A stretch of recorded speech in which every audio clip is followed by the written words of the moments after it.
हाय बच्चों, फिर से मैं हाजिर हूं आप लोगों के सामने में। और आज सेट 2 का डिस्कशन को लेकर के, जो आपको पता है ये मेरी बुक आई हुई है वस्तुनिष्ठ समाज विज्ञान, और इसी का डिस्कशन मैं करवा रहा हूं। जैसा कि मैंने कल भी आपको जो पहला सेट का डिस्कशन कराया था उसमें मैंने बताया था आपको कि ये किताब आपके लिए क्यों इंपॉर्टेंट है। इसमें मेरे द्वारा एनसीईआरटी और डिफरेंट प्रीवियस ईयर्स के जो एग्जाम हुए हैं उसके सारे प्रश्नों का संग्रह 25-25 सेट के रूप में किया गया है। और इसमें मैंने physics, chemistry, bio, numerical chemistry, science and technology, environment ecology, numerical physics, periodic table और कंप्यूटर के 25-25 प्रश्नों को सेट वाइज मैंने अरेंज किया है, जो आपके रिवीजन के लिए बहुत बहुत आवश्यक है। और इस सारे सेट का डिस्कशन मैं आपको लगातार YouTube पर करवा रहा हूं, जो आपके लिए बहुत बहुत लाभदायक होगा और ये आपको सफलता दिलवाने में एक महत्वपूर्ण भूमिका निभाएगा। अभी मैं सेट 2 का डिस्कशन स्टार्ट करूंगा, लेकिन उससे पहले मेरी आप लोगों से गुजारिश है कि इस बुक को लीजिए, इसके सारे सेट्स को बनाइए, इसका सारा सॉल्यूशन मैं आपको YouTube पर करवाऊंगा। और ये देखिए हमारा टेलीग्राम चैनल है, जितना भी मैं आपको सॉल्यूशन करवाऊंगा वो सारा सॉल्यूशन आपको अवेलेबल होगा रुक्मिणी प्रकाशन लाइव पर। और यहाँ इस टेलीग्राम चैनल से आप क्या कर सकते हैं, उसको डाउनलोड कर सकते हैं और उससे भरपूर फायदा उठा सकते हैं। मेरे से जुड़िए, मेरे ठीक है रुक्मिणी प्रकाशन लाइव टेलीग्राम चैनल के द्वारा। और कल से जो आपका स्टार्ट हो रहा है लाइव, आपका 30 तारीख से 4 बजे शाम को मैं आप लोगों को मिलूंगा और यहां से हम लोग निरंतर डिस्कशन स्टार्ट करेंगे, लाइव भी और साथ में रिकॉर्डेड भी आपको मिलता रहेगा। ये देखिए, ये सेकंड नंबर सेट जो है ये बहुत बहुत इंपॉर्टेंट है, इसमें बहुत लाजवाब प्रश्न है। और ये देखिए कितना स्तरीय प्रश्न मैंने इसमें संग्रह किया है। ये आपको सफलता दिलाने में, आपको ऊंचाइयों तक पहुंचाने में एक महत्वपूर्ण भूमिका निभाएगा ही निभाएगा। तो मेरी गुजारिश है बच्चों आपसे कि आप एक बार इस किताब के प्रत्येक प्रश्न का रिवीजन जरूर एग्जाम देने से पहले कर लीजिए। और आपको डिस्कशन इसका तो अवेलेबल है ही YouTube पर। चलिए आगे बढ़ते हैं। आज मैं सेट नंबर 2 का डिस्कशन स्टार्ट करता हूं। देखिए सेट नंबर 2 में जो पहला प्रश्न है बहुत बहुत लाजवाब है बच्चे। ये देखिए, प्रोटीन संश्लेषण। अब वर्ड है प्रोटीन, ये शरीर निर्माता होता है। क्या होता है? शरीर निर्माता है। प्रोटीन क्या है? तो ये शरीर निर्माता है। ध्यान दीजिएगा, प्रोटीन आपको बना होता, तब मैं इस प्रश्न पर आऊंगा। प्रोटीन याद रखिएगा, मनुष्य के लिए 6 आवश्यक पोषक तत्व होते हैं। पहला क्या होगा? कार्बोहाइड्रेट, यह शरीर को ऊर्जा प्रदान करता है। दूसरा वसा, यह भी शरीर को अधिक मात्रा में ऊर्जा प्रदान करता है। तीसरा प्रोटीन, यह शरीर निर्माता होगा। आपका मसल्स, आपकी मांसपेशियां, आपकी ऊतक सारे बने होते हैं किसके? तो प्रोटीन के बने होंगे। और चौथा आपको विटामिन, यानी आपके शारीरिक गतिविधियों के निर्वहन के लिए क्या आवश्यक होगा? तो विटामिन आवश्यक होगा। और पांचवा मिनरल्स, खनिज लवण, यानी शरीर के कार्यों को निरंतर रूप से चलाने के लिए आपका खनिज लवण आवश्यक होगा। और अंत में जल। मनुष्य की शरीर में सारी जैविक क्रियाएं वो किस माध्यम में होता है? तो जलीय माध्यम में होता है, तो जल आवश्यक हो गया। तो ये सारे 6 मुख्य पोषक तत्व हो गए। अब देखिए प्रोटीन किसका बना होता है? तो भाई साहब प्रोटीन बना होता है कार्बन, हाइड्रोजन, ऑक्सीजन और नाइट्रोजन का।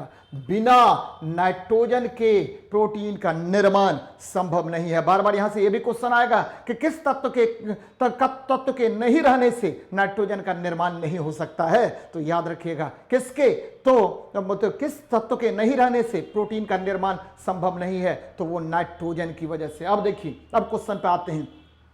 प्रोटीन संश्लेषण कहां होता है भाई जी? प्रोटीन संश्लेषण राइबोसोम, राइबोसोम में होता है। कहां होता है प्रोटीन संश्लेषण? तो राइबोसोम में होता है। मैं लिख रहा हूं प्रोटीन सिंथेसिस कहां होगा? तो प्रोटीन सिंथेसिस होगा राइबोसोम पर। और राइबोसोम को हम क्या कहते हैं? तो राइबोसोम को हम क्या कहेंगे? Site of protein synthesis. क्या कहेंगे राइबोसोम को? तो प्रोटीन सिंथेसिस कहां होगा? राइबोसोम में होगा। और इसी राइबोसोम को हम, ठीक है, आपको साइट ऑफ प्रोटीन सिंथेसिस कहते हैं। अब देखिए, ठीक है, जब, ध्यान देना है, जब आपको क्या होगा?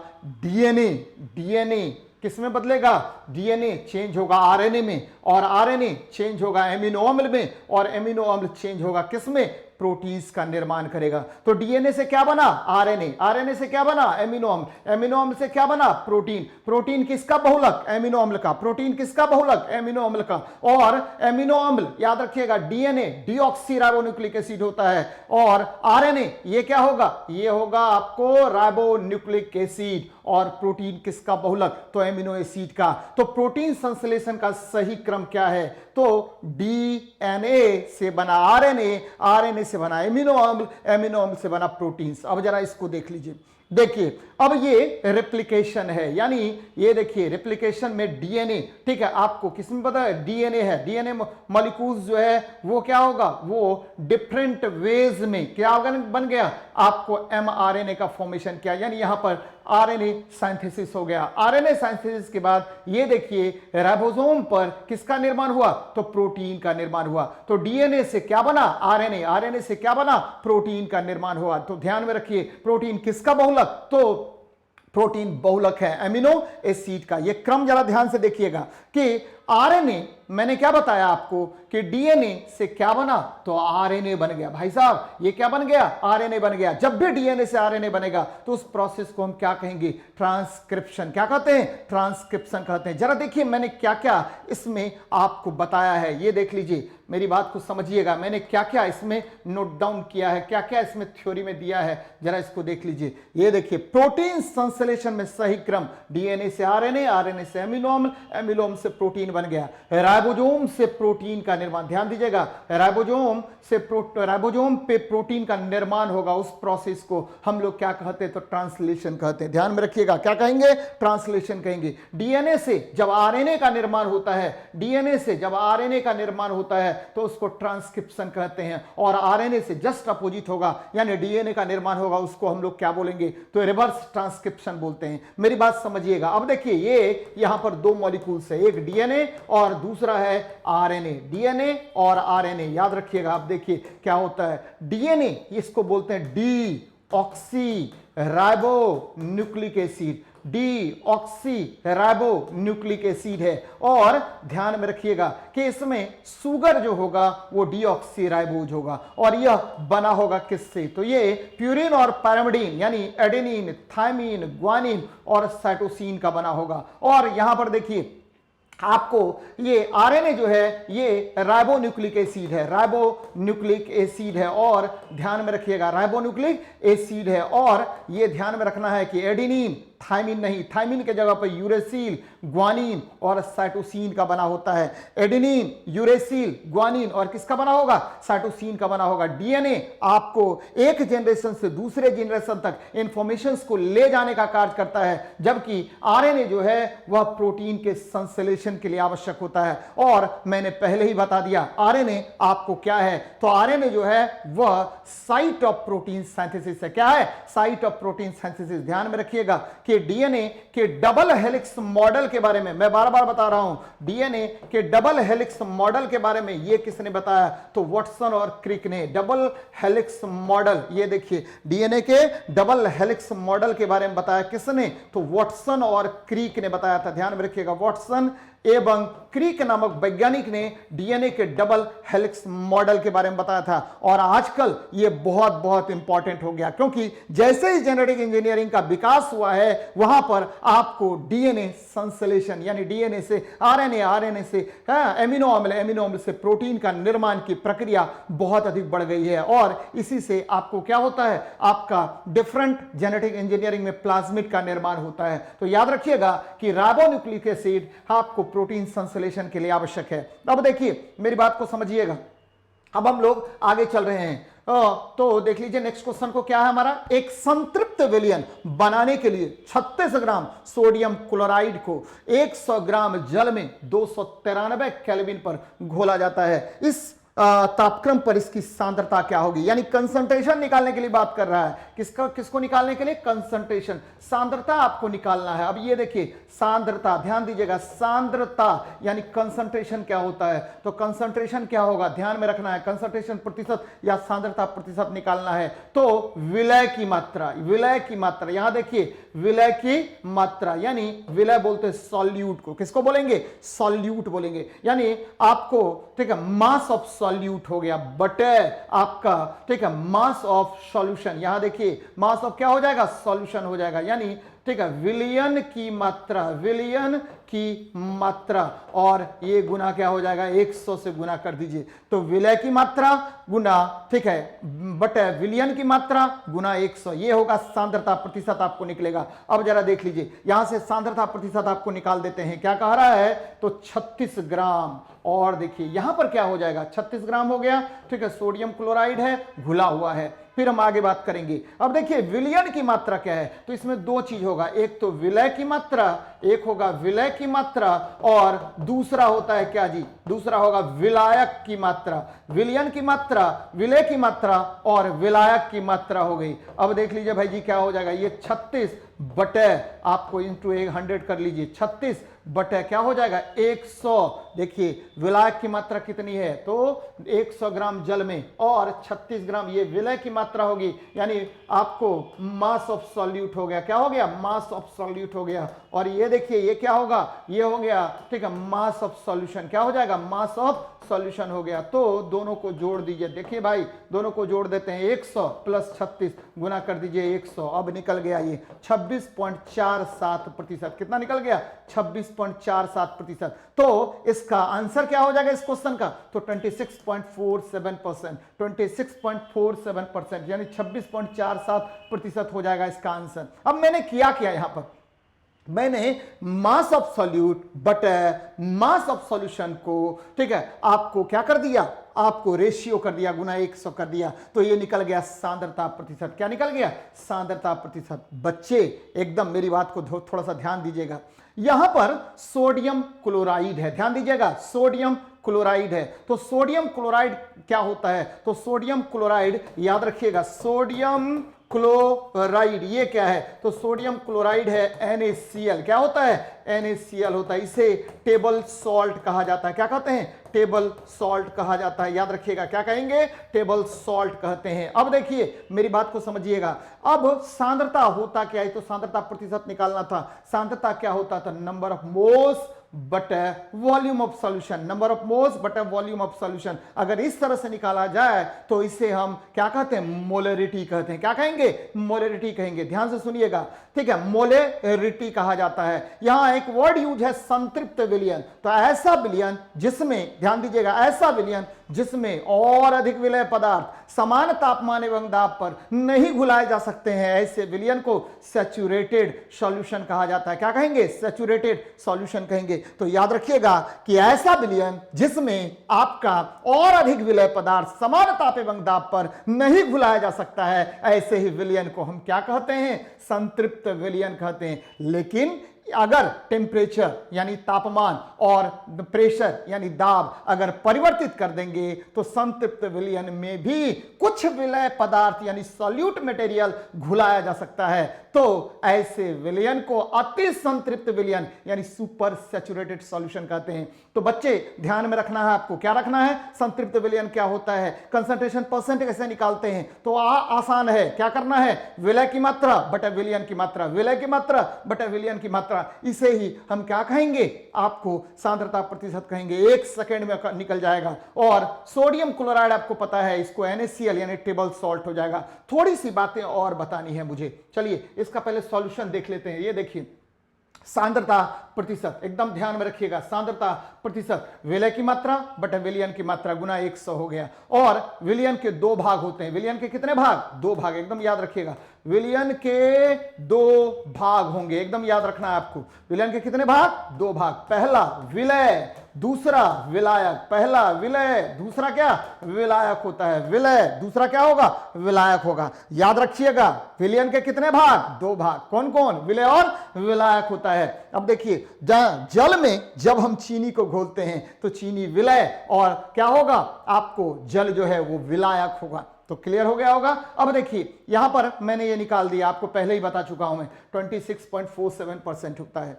यहां पर दो बातें आपको बतानी है मुझे। पहली बात मोलरता, मोलरिटी, मोलरता, मोलरिटी यानी number of moles, number of moles, ठीक है, घुला होगा 1 लीटर सॉल्यूशन में, नंबर ऑफ मोल्स घुला होगा 1 लीटर सॉल्यूशन में, तो उसे उस विलयन की क्या कहते हैं, मोलरता कहते हैं। यानी अगर किसी भी ठीक है विलय पदार्थ का, ठीक है, नंबर ऑफ मोल्स किसी 1 लीटर सॉल्यूशन में घुला हो तो ऐसे, ठीक है, ऐसे जो आपका निकलता है उसे ही क्या कहते हैं, मोलरता कहते हैं। यानी मोलरता विलय का मोल में मान और विलयन का लीटर में आयतन, यानी मोल्स पर लीटर, यानी क्या होगा N/V, इसे ही क्या कहा जाता है, मोलरता कहा जाता है। इसका मतलब क्या होगा, मोल्स पर लीटर हो जाएगा। थोड़ा सा इंग्लिश में बता देता हूं क्या, कि ठीक है, the number of moles of solute when dissolved in 1 liter of solution, then this is known as molarity of the solution। कोई प्रॉब्लम नहीं है, नंबर ऑफ मोल्स किसका, सॉल्यूट का, बटे किसका, तो वॉल्यूम ऑफ सॉल्यूशन को क्या कर दीजिए, डिवाइड कर दीजिए, तो आपका मोलरिटी निकल जाएगा। अब जरा देखिए मोललता क्या होता है, तो विलय का मोल में मान बटे विलय, ठीक है, आइए देखिए विलायक का केजी में द्रव्यमान, इसे हम क्या कहते हैं, मोललता कहते हैं। क्या कहेंगे, मोललता कहेंगे। याद रखिएगा क्या मैं बता रहा हूं कि number of moles of solute, number of moles of solute और मास ऑफ सॉल्वेंट पर केजी, नहीं मास ऑफ सॉल्वेंट किसमें, केजी में, इसका अनुपात क्या कहलाएगा, मोलेलिटी, यानी मोललता कहलाएगा। और इसे मेजर्ड किस में करेंगे, मोल्स पर केजी में, इसका यूनिट क्या होगा, मोल्स पर केजी। चलिए एक और चीज है, क्या है, तो नॉर्मेलिटी, ध्यान दीजिएगा, नॉर्मलता, नॉर्मेलिटी भी होता है। और ये क्या होता है, नॉर्मेलिटी यानी नॉर्मलता, इसको क्या बोलेंगे, याद रखिएगा, ये क्या होगा कि नंबर ऑफ ग्राम इक्विवेलेंट्स, याद रखिएगा ग्राम इक्विवेलेंट्स यानी ग्राम तुल्यांकी बटे volume of solution in litre. याद रखिएगा volume of solution in litre, इसके अनुपात को क्या कहा जाता है, तो ठीक है आपको नॉर्मलता कहा जाता है, सॉल्यूशन इन लीटर, इसे हम क्या कहेंगे, नॉर्मलिटी कहेंगे। ध्यान से सुनिएगा क्या मैं कह रहा हूं, किसी भी विलय पदार्थ का ग्राम तुल्यांकी भार, किसी भी विलय पदार्थ का ग्राम तुल्यांकी भार, और ध्यान दीजिएगा, और उस विलयन का लीटर में आयतन के अनुपात को नॉर्मलता कहा जाता है। ध्यान से सुनिएगा, number of gram equivalents of solute बटे, ठीक है, volume of the solution is known as, इसका जो रेशियो होगा वही कहलाएगा क्या, नॉर्मलता कहलाएगा। तो 3 चीजें मैंने बताई। अब देखिए, ठीक है, मोलरता बता चुका हूं, मोललता बता चुका हूं, नॉर्मलिटी बता चुका हूं। क्या हुआ कि ठीक है number of moles of solute बटा volume of solution in litre, क्या कहलाएगा, ये कहलाएगा आपको, ठीक है, मोलरता। फिर देखिए मोललता क्या कहलाएगा, तो विलय का मोल में आयतन, विलय का मोल में, ठीक है, मोल में मान, विलय का मोल में मान बटे आपको, ठीक है, किसका, केजी में, विलायक का केजी में द्रव्यमान के अनुपात को हम क्या कहते हैं, मोललता कहते हैं। और आपको विलय का किसमें, ग्राम इक्विवेलेंट, विलय का gram equivalent, number of gram equivalent of solute, ये देखिए सॉल्यूट बटे volume of solution in litre, ये क्या कहलाएगा, आपको बोलते हैं नॉर्मेलिटी या नॉर्मलता कहलाएगा। तो तीनों बात क्लियर हो गया, एकदम याद रखिएगा, बार बार इससे क्वेश्चन पूछा जाता है और इससे पूछा जाएगा भी आगे, आपका कंसेप्ट एकदम क्लियर होनी चाहिए। चलिए इस पर बहुत सारा प्रश्न आगे भी है, मजा आएगा करने में। चलिए देखते हैं नेक्स्ट क्वेश्चन को क्या कह रहा है, आगे बढ़ते हैं। एंटीजन का मुख्य कार्य क्या होता, बहुत इंपॉर्टेंट है।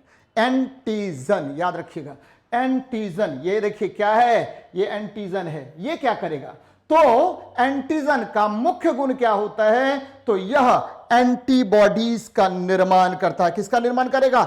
एंटीबॉडीज का निर्माण करता है। यह हमारा शरीर है, ध्यान दीजिएगा, यह हमारा शरीर है। और हम अपने शरीर में जब एंटीजन डालते हैं तो ध्यान दीजिए इस पर क्या होगा। एंटीजन डालते हैं तो ये क्या होगा, जैसे ही एंटीजन डालेंगे तो इसके विरुद्ध हमारा शरीर एंटीबॉडी का निर्माण कर लेगा। किसका निर्माण कर लेगा? एंटीबॉडी का निर्माण कर लेगा। और हमारी प्रतिरक्षा तंत्र, यानी हमारा जो प्रतिरक्षा तंत्र है, इम्यून सिस्टम है, वो मजबूत हो जाएगा। प्रतिरक्षा तंत्र मजबूत हो जाता है। याद रखिएगा, हमारी प्रतिरक्षा तंत्र मजबूत हो जाती है। याद रखिएगा इस बात को, मजबूत हो जाती है। यानी जब किसी व्यक्ति के शरीर में या ठीक है जीवों के शरीर में एंटीजन प्रवेश कराया जाता है तो उसके विरुद्ध उसका शरीर एंटीबॉडीज का निर्माण कर लेता है। और ठीक है, एंटीबॉडीज का निर्माण कर लेता है और यह एंटीबॉडी हमारे प्रतिरक्षा तंत्र को मजबूत करता है। अब आपको चल रहा होगा आपके दिमाग में कि ये एंटीबॉडी है क्या, व्हाट इज एंटीबॉडी? तो भाई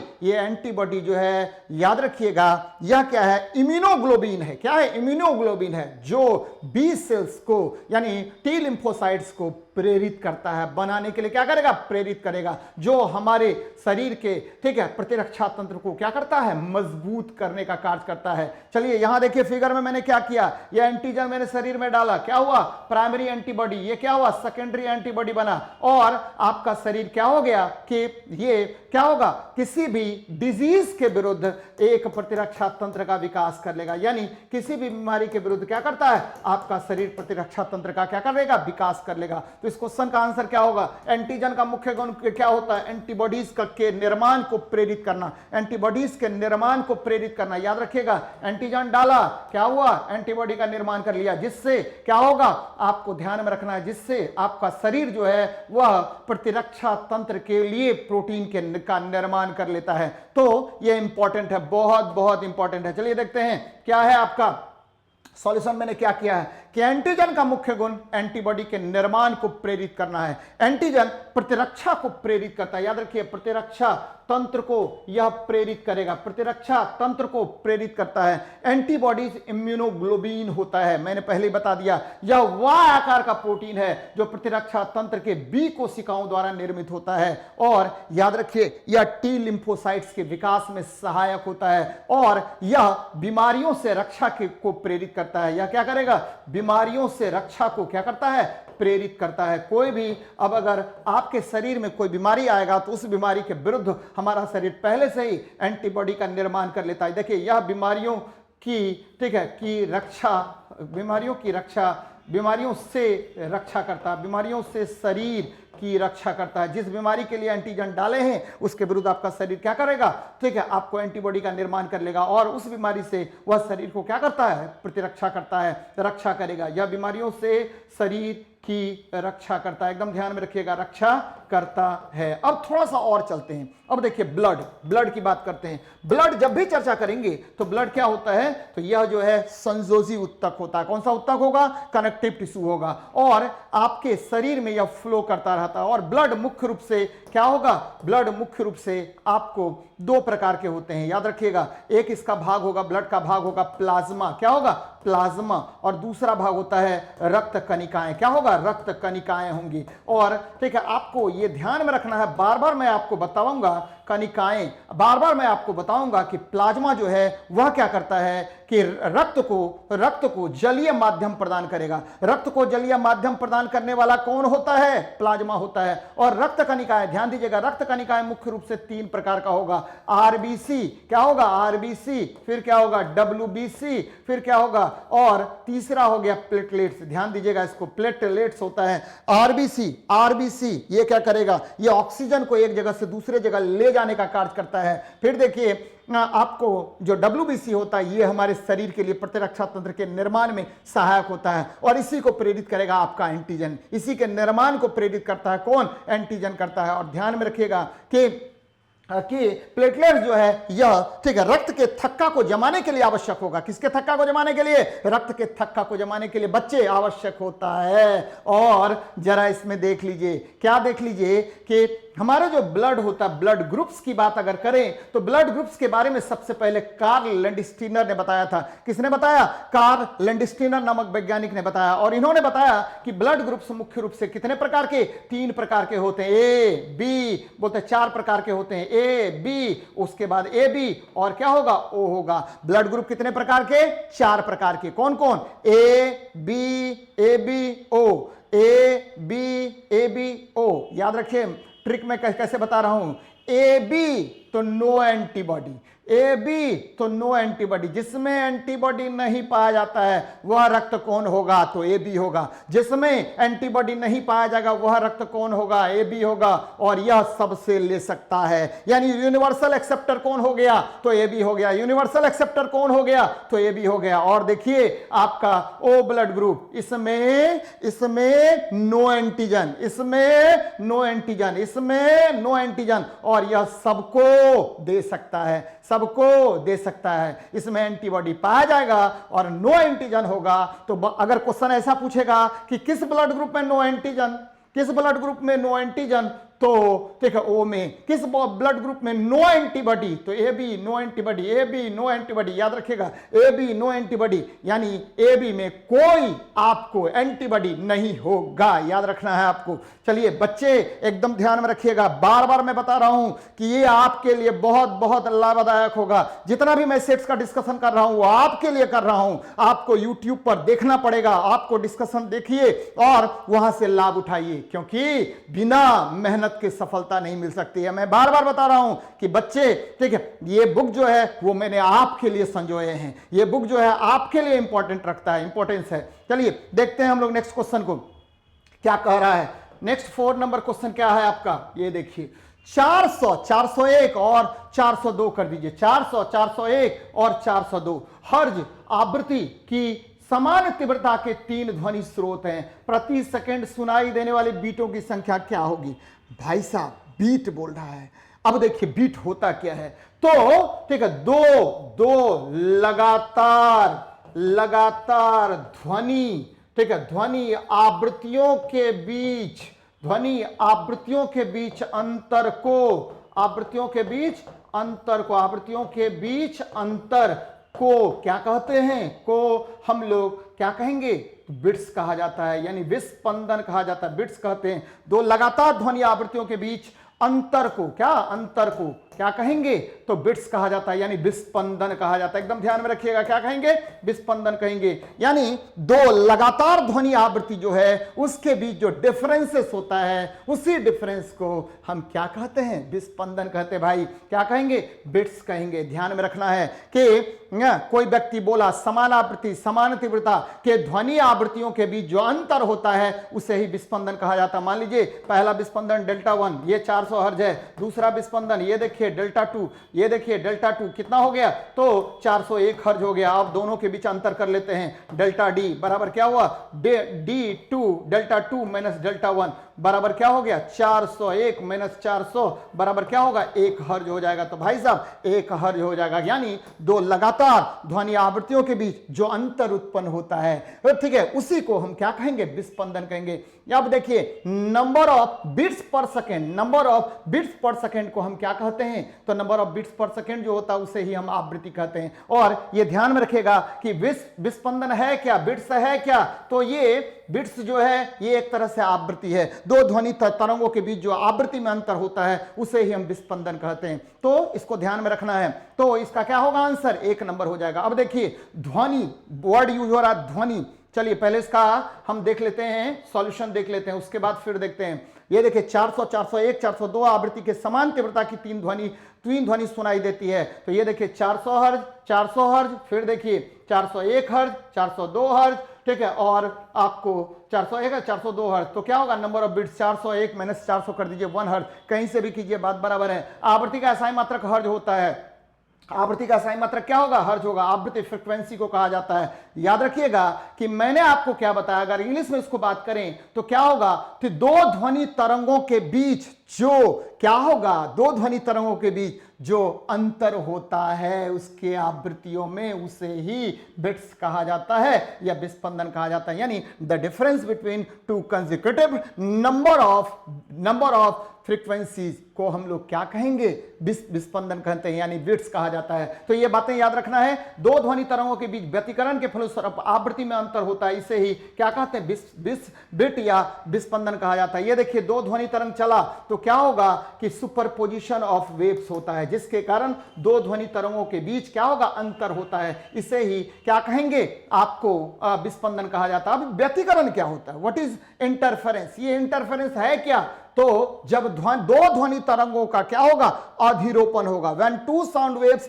सुपरिम्पोज ईच अदर, तो क्या होता है, तो क्या होगा, जैसे ही सुपरिम्पोज करेगा there is the distribution of energy, यानी ऊर्जा का पुनः वितरण होता है, और इसे ही क्या कहेंगे, इंटरफेरेंस कहेंगे। तो सिंपल चीज है। तो दो ध्वनि तरंगों के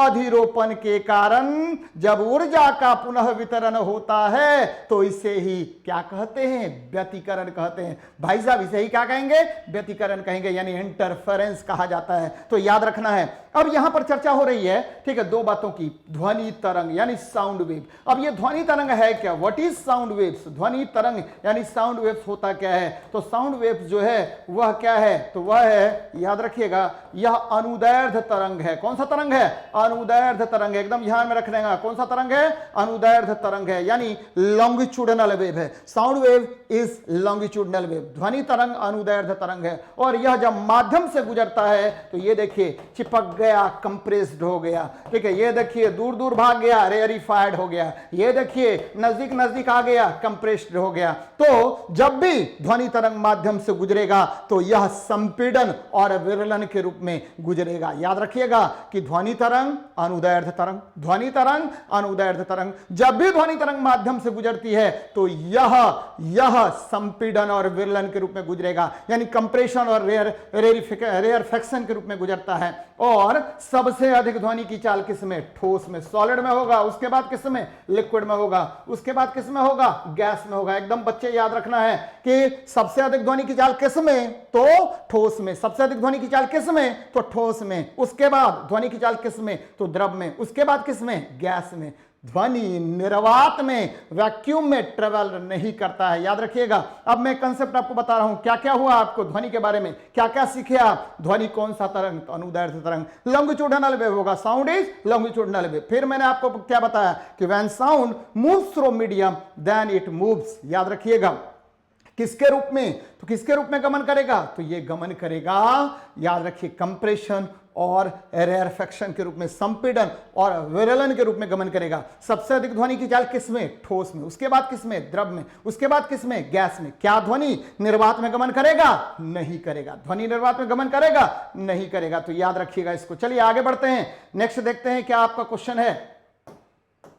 देखिए भाई, ब्लू बेबी सिंड्रोम निम्नलिखित में से किसके कारण होता है। बहुत लाजवाब प्रश्न है, बहुत ही लाजवाब प्रश्न है। ये देखिए एक बच्चा है जिसका शरीर क्या हो गया है, नीला पड़ गया। ये देखिए ब्लू कलर हो गया। क्या हो गया, ब्लू कलर हो गया। बच्चे ये क्या हो गया शरीर आपको, तो बच्चे क्या हो गया, शरीर ब्लू कलर का हो गया है। किस कलर का हो गया है, ब्लू कलर का हो गया। ये किसके कारण, तो ये ब्लू कलर का हो गया, ये मिथोमोग्लोबिन के कारण। मिथोमोग्लोबिन, याद रखिएगा, मिथोमोग्लोबिन के कारण हो जाता है। ये क्यों होता है ऐसा, ठीक है। ये देखिए ब्लू बेबी सिंड्रोम किसके कारण, मिथोमोग्लोबिन के कारण हो जाता है, यानी नाइट्रेट के कारण हो जाएगा। और जब भी बात करेंगे ब्लू बेबी सिंड्रोम के बारे में तो याद रखिएगा, ब्लू बेबी सिंड्रोम जो होता है, ध्यान से सुनिएगा मेरी बात को, कि ब्लू बेबी सिंड्रोम जो होता है इसमें बच्चों की त्वचा का रंग क्या होगा, नीला हो जाता है। और एक चीज और ध्यान में रखिएगा, ब्लू बेबी सिंड्रोम जब भी हम चर्चा करेंगे तो मिथोमोग्लोबिन के कारण होगा। एक चीज और, दूसरी चीज क्या, कि ये जो मिथोमोग्लोबिन है इसमें ध्यान में रखिएगा, इसमें आपका जो रक्त प्रवाह है इसमें क्या होगा, बाधा उत्पन्न हो जाता है। आपका जो ब्लड मूव करेगा उसमें जो ऑक्सीजन का फ्लो है ब्लड में वो क्या होगा, बाधित हो जाएगा, जिससे कलर बच्चे का क्या होगा, कैसा हो जाएगा, नीले कलर का हो जाएगा, याद रखिएगा इसको। अब देखिए घुलित ऑक्सीजन की अधिकता से, देखिए इसको जब भी ब्लड में अधिक मात्रा में आपको क्या होगा, घुलित ऑक्सीजन की अधिकता हो जाएगी, तो इसको हम लोग बोलेंगे ऑक्सीजन पॉइजनिंग। क्या बोलते हैं, ऑक्सीजन पॉइजनिंग कहा जाता है। याद रखिएगा शुद्ध ऑक्सीजन भी जब हम सांस लेते हैं तो वो हानिकारक है। शुद्ध ऑक्सीजन भी जब आप सांस लीजिएगा तो वो क्या है, आपके लिए हानिकारक होता है, इसीलिए शुद्ध ऑक्सीजन सांस नहीं लिया जाता है। चलिए टीडीएस देखिए, टीडीएस मतलब टोटल डिजॉल्व सॉलिड होता है, यानी कुल घुलनशील पदार्थ आपको एक निश्चित मात्रा होती है जल में, उससे अधिक मात्रा आपके जल में घुलनशील नहीं होनी चाहिए। अगर इससे ज्यादा घुलनशील है तो वह आपके शरीर के लिए बहुत बहुत हानिकारक है, ध्यान में रखिएगा। तो इस बीमारी को हम ब्लू बेबी सिंड्रोम को मिथेलोग्लोबोनीमिया भी कहते हैं, ब्लू बेबी सिंड्रोम को हम मिथेलोग्लोबोनीमिया भी कहते हैं, और इसमें मिथोमोग्लोबिन के कारण यह होता है, जिसके कारण बच्चा का कलर कैसा होगा, ब्लू कलर हो जाएगा। शरीर देखिएगा, ठीक है, आपका जो चेहरा है वो काफी अधिक नीला पड़ जाता है। कैसा पड़ जाता है, नीला हो जाता है, ध्यान में रखना है। देखिए मेरी बात को समझिएगा, अब मैंने इसमें क्या क्या लिखा है जरा उसको भी देख लीजिए, ध्यान दीजिएगा जरा। ब्लू बेबी सिंड्रोम मिथोमोग्लोबिन के कारण होता है, इसे मिथेमोग्लोबिनीमिया भी कहा जाता है, याद रखना है आपको। और इसमें बच्चों की त्वचा का रंग कैसा हो जाएगा, नीला हो जाता है। इसमें रक्त में ऑक्सीजन का प्रवाह क्या होगा, प्रभावित होता है। मेरी बात को एकदम गौर से ध्यान से सुनिएगा। कुछ जो है पदार्थ आपके लिए बहुत बहुत हानिकारक होता है, ठीक है। यदि जल में कुछ ठोस पदार्थ घुले होते हैं, कुछ ठोस धातु घुले होते हैं, या कुछ अन्य पदार्थ घुले होते हैं, तो वो आपके शरीर के लिए बहुत बहुत हानिकारक है। तो यहां बच्चे आपको देख लेना है कि कौन कौन सा आपके शरीर के लिए बहुत बहुत हानिकारक है। सबसे पहले अगर जल में मरकरी घुला हुआ है तो मिनीमाता रोग हो जाता है। कैसा रोग हो जाएगा, मिनीमाता, एकदम ध्यान में रखिएगा। कौन सा रोग होगा, मिनीमाता होगा। अब देखिए यदि जल में फ्लोरीन की मात्रा अधिक घुली हुई है, फ्लोरीन की मात्रा घुली हुई है, तो ठीक है आपका जो ठीक है दांत है उसका क्षरण होने लगता है, जिसको फ्लूरोसिस कहा जाता है। क्या कहते हैं, फ्लूरोसिस। दांत का क्षय होने लगेगा। किसका क्षय, दांत का क्षय होने लगता है, दांत झड़झड़ कर गिरने लगता है। कैडमियम, आपके जल में अगर कैडमियम की मात्रा अधिक है तो क्या हो जाएगा, कैडमियम की मात्रा अधिक है तो इटाई रोग हो जाता है। कौन सा रोग हो जाएगा, इटाई रोग हो जाता है, ध्यान में रखिएगा। इटाई रोग, ये सब रेगुलर आपसे एग्जाम में क्वेश्चन पूछेगा। फिर देखिए अगर जल में आपको आर्सेनिक की मात्रा अधिक हो जाती है तो क्या होगा, तो ब्लैक फुट रोग हो जाता है। कौन सा रोग होगा, ब्लैक फुट रोग हो जाता है। तो याद रखिएगा, ठीक है। मरकरी की मात्रा अगर अधिक होती है तो मिनीमाता होगा, मरकरी अगर जल में घुल जाता है। फ्लोरीन तो फ्लोरोसिस हो जाएगा, कैडमियम तो इटाई रोग हो जाता है, और आर्सेनिक तो ब्लैक फुट रोग हो जाता है। तो ये सब आपको रेगुलर आपके एग्जाम में क्वेश्चन पूछेगा। बच्चे एकदम धैर्य धर करके आपको पूरा डिस्कशन देखना है, और लाइक और सब्सक्राइब भी अधिक से अधिक करना है, तब मजा आएगा, तब आपको मैं अच्छे से अच्छे क्वेश्चंस का डिस्कशन करा पाऊंगा। चलिए आगे बढ़ते हैं, नेक्स्ट क्वेश्चन को देखते हैं क्या कह रहा है आपका क्वेश्चन।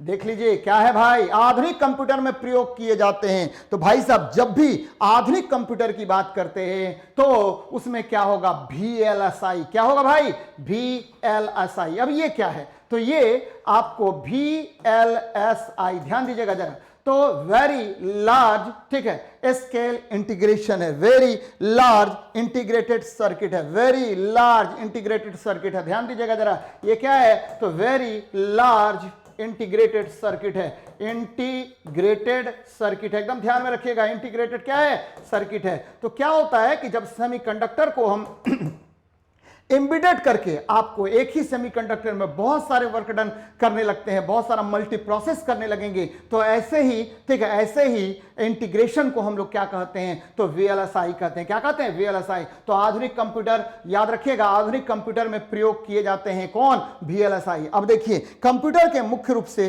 5 जनरेशन है। कौन सा जनरेशन, 5 जनरेशन। और पहला जनरेशन जो, ध्यान दीजिएगा, पहला जनरेशन जो है वो किस पर आधारित है, तो पहला जनरेशन है वो वैक्यूम ट्यूब। कौन सा, वैक्यूम ट्यूब पर आधारित है, एकदम ध्यान में रखिएगा। देख लेते हैं इसका हम लोग सॉल्यूशन देखते हैं। वैक्यूम ट्यूब पर आधारित है पहला जनरेशन। किस पर आधारित, तो वैक्यूम ट्यूब पर आधारित। यहां देखिए आधुनिक computer VLSI very large integrated circuit का प्रयोग करता है। और आधुनिक जो कंप्यूटर है वो ये जो पीढ़ी है वो 5 पीढ़ियों में मैंने विभक्त किया है इसको। पहला पीढ़ी वैक्यूम ट्यूब, पहला पीढ़ी वैक्यूम ट्यूब, दूसरा ट्रांजिस्टर, तीसरा इंटीग्रेटेड सर्किट, चौथा माइक्रो प्रोसेसर और पांचवा आर्टिफिशियल। यही देखिए माइक्रो प्रोसेसर में ही आपको क्या होगा, VLSI होगा। क्या होगा, VLSI होगा। और अंत में अभी जो चल रहा है, ठीक है, जिस पर रिसर्च चल रहा है वो आर्टिफिशियल इंटेलिजेंस है। तो कंप्यूटर के कितने चरण, 5। कंप्यूटर के कितने चरण, 5 चरण, 5 जनरेशन है। वो पहला जनरेशन में क्या किया, वैक्यूम ट्यूब।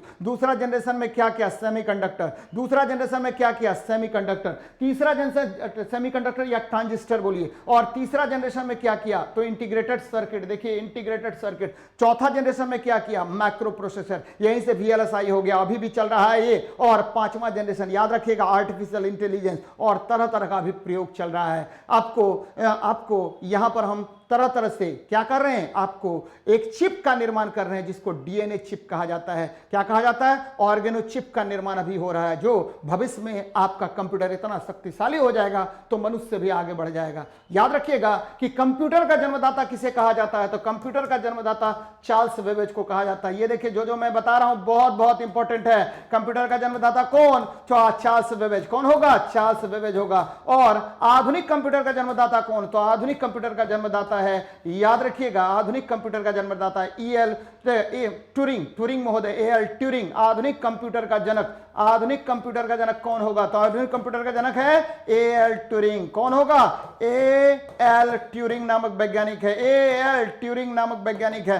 आधुनिक कंप्यूटर का जनक कौन, AL ट्यूरिंग। अगर बात करें कि सुपर कंप्यूटर का जनक कौन है, सुपर कंप्यूटर का जनक सिमन क्रे। कौन होगा, सिमन क्रे होगा। बार बार याद रखना है कि ठीक है, आपको सुपर कंप्यूटर का जनक कौन होता है, तो सिमन क्रे। याद रखिए सिमन क्रे हैं, सिमन क्रे हैं। तो अब देखिए भारत में, ठीक है, भारत में सुपर कंप्यूटर का जनक किसको कहा जाता है, तो विजय भटकर को, ठीक है, विजय भटकर को किसको कहेंगे, विजय भटकर को कहेंगे। तो ये देखिए क्या क्या बात मैंने कर दिया। ठीक है, कंप्यूटर के जन्मदाता कौन, कंप्यूटर के जन्मदाता कौन, चार्ल्स बेबेज। कंप्यूटर के जन्मदाता कौन, चार्ल्स बेबेज। आधुनिक कंप्यूटर का जनक कौन होगा, तो AL ट्यूरिंग, AL ट्यूरिंग। आधुनिक कंप्यूटर का जनक कौन, तो AL ट्यूरिंग। और देख लीजिए सुपर कंप्यूटर का जनक कौन, तो सिमन क्रे। कौन होगा, सिमन क्रे होगा। और यहीं से अगर हम और आगे बढ़ें तो भारत में सुपर कंप्यूटर का जनक कौन होगा, तो भारत में सुपर कंप्यूटर का जनक विजय भटकर को कहा जाता है।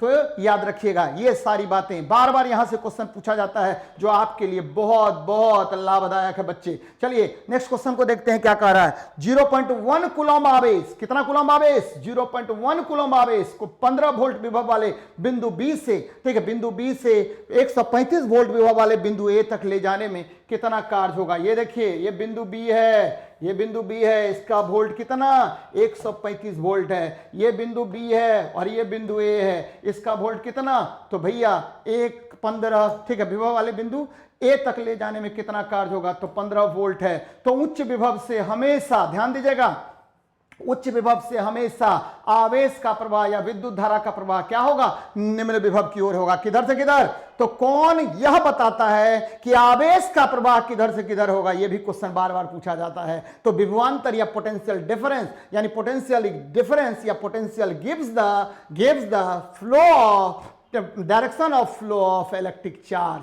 कौन बताएगा कि आवेश किधर से किधर फ्लो होगा, किधर से किधर प्रवाहित होगा, तो ये विभवांतर या विभव बताता है। ध्यान में रखिएगा। अब यहां से पीडी निकाल लीजिए, क्या निकाल लीजिए, पोटेंशियल डिफरेंस या विभवांतर निकाल लीजिए। क्या होगा, 135 में से 15 घटा दीजिए, यानी 120 वोल्ट हो गया। भाई जी 120 वोल्ट हो गया। अब हम क्या कर रहे हैं, विद्युत ऊर्जा या विद्युत कार्य, विद्युत ऊर्जा या विद्युत कार्य क्या होगा, विद्युत ऊर्जा या विद्युत कार्य क्या होता है, तो ठीक है, क्या होगा, आवेश गुना विभवांतर, यानी चार्ज गुना पोटेंशियल डिफरेंस होगा, आवेश गुना विभवांतर होगा। ध्यान में रखिएगा, आवेश गुना क्या होगा, विभवांतर होगा। तो आवेश का मान कितना है, तो 0.1 कूलम्ब है, गुना कितना होगा, तो 120, ठीक है, क्या है, वोल्ट है, तो गुना कर दीजिए, तो यानी 12 जूल आ गया। यहां देखिए कितना आ गया, 12 जूल। तो आंसर क्या हो जाएगा भाई जी, 12 जूल होगा। ध्यान में रखिएगा कितना जूल होगा, तो 12 जूल होगा। अब देखिए यहां से क्या क्या बात आई समझ में आपको कि आवेश किसको कहते हैं, यानी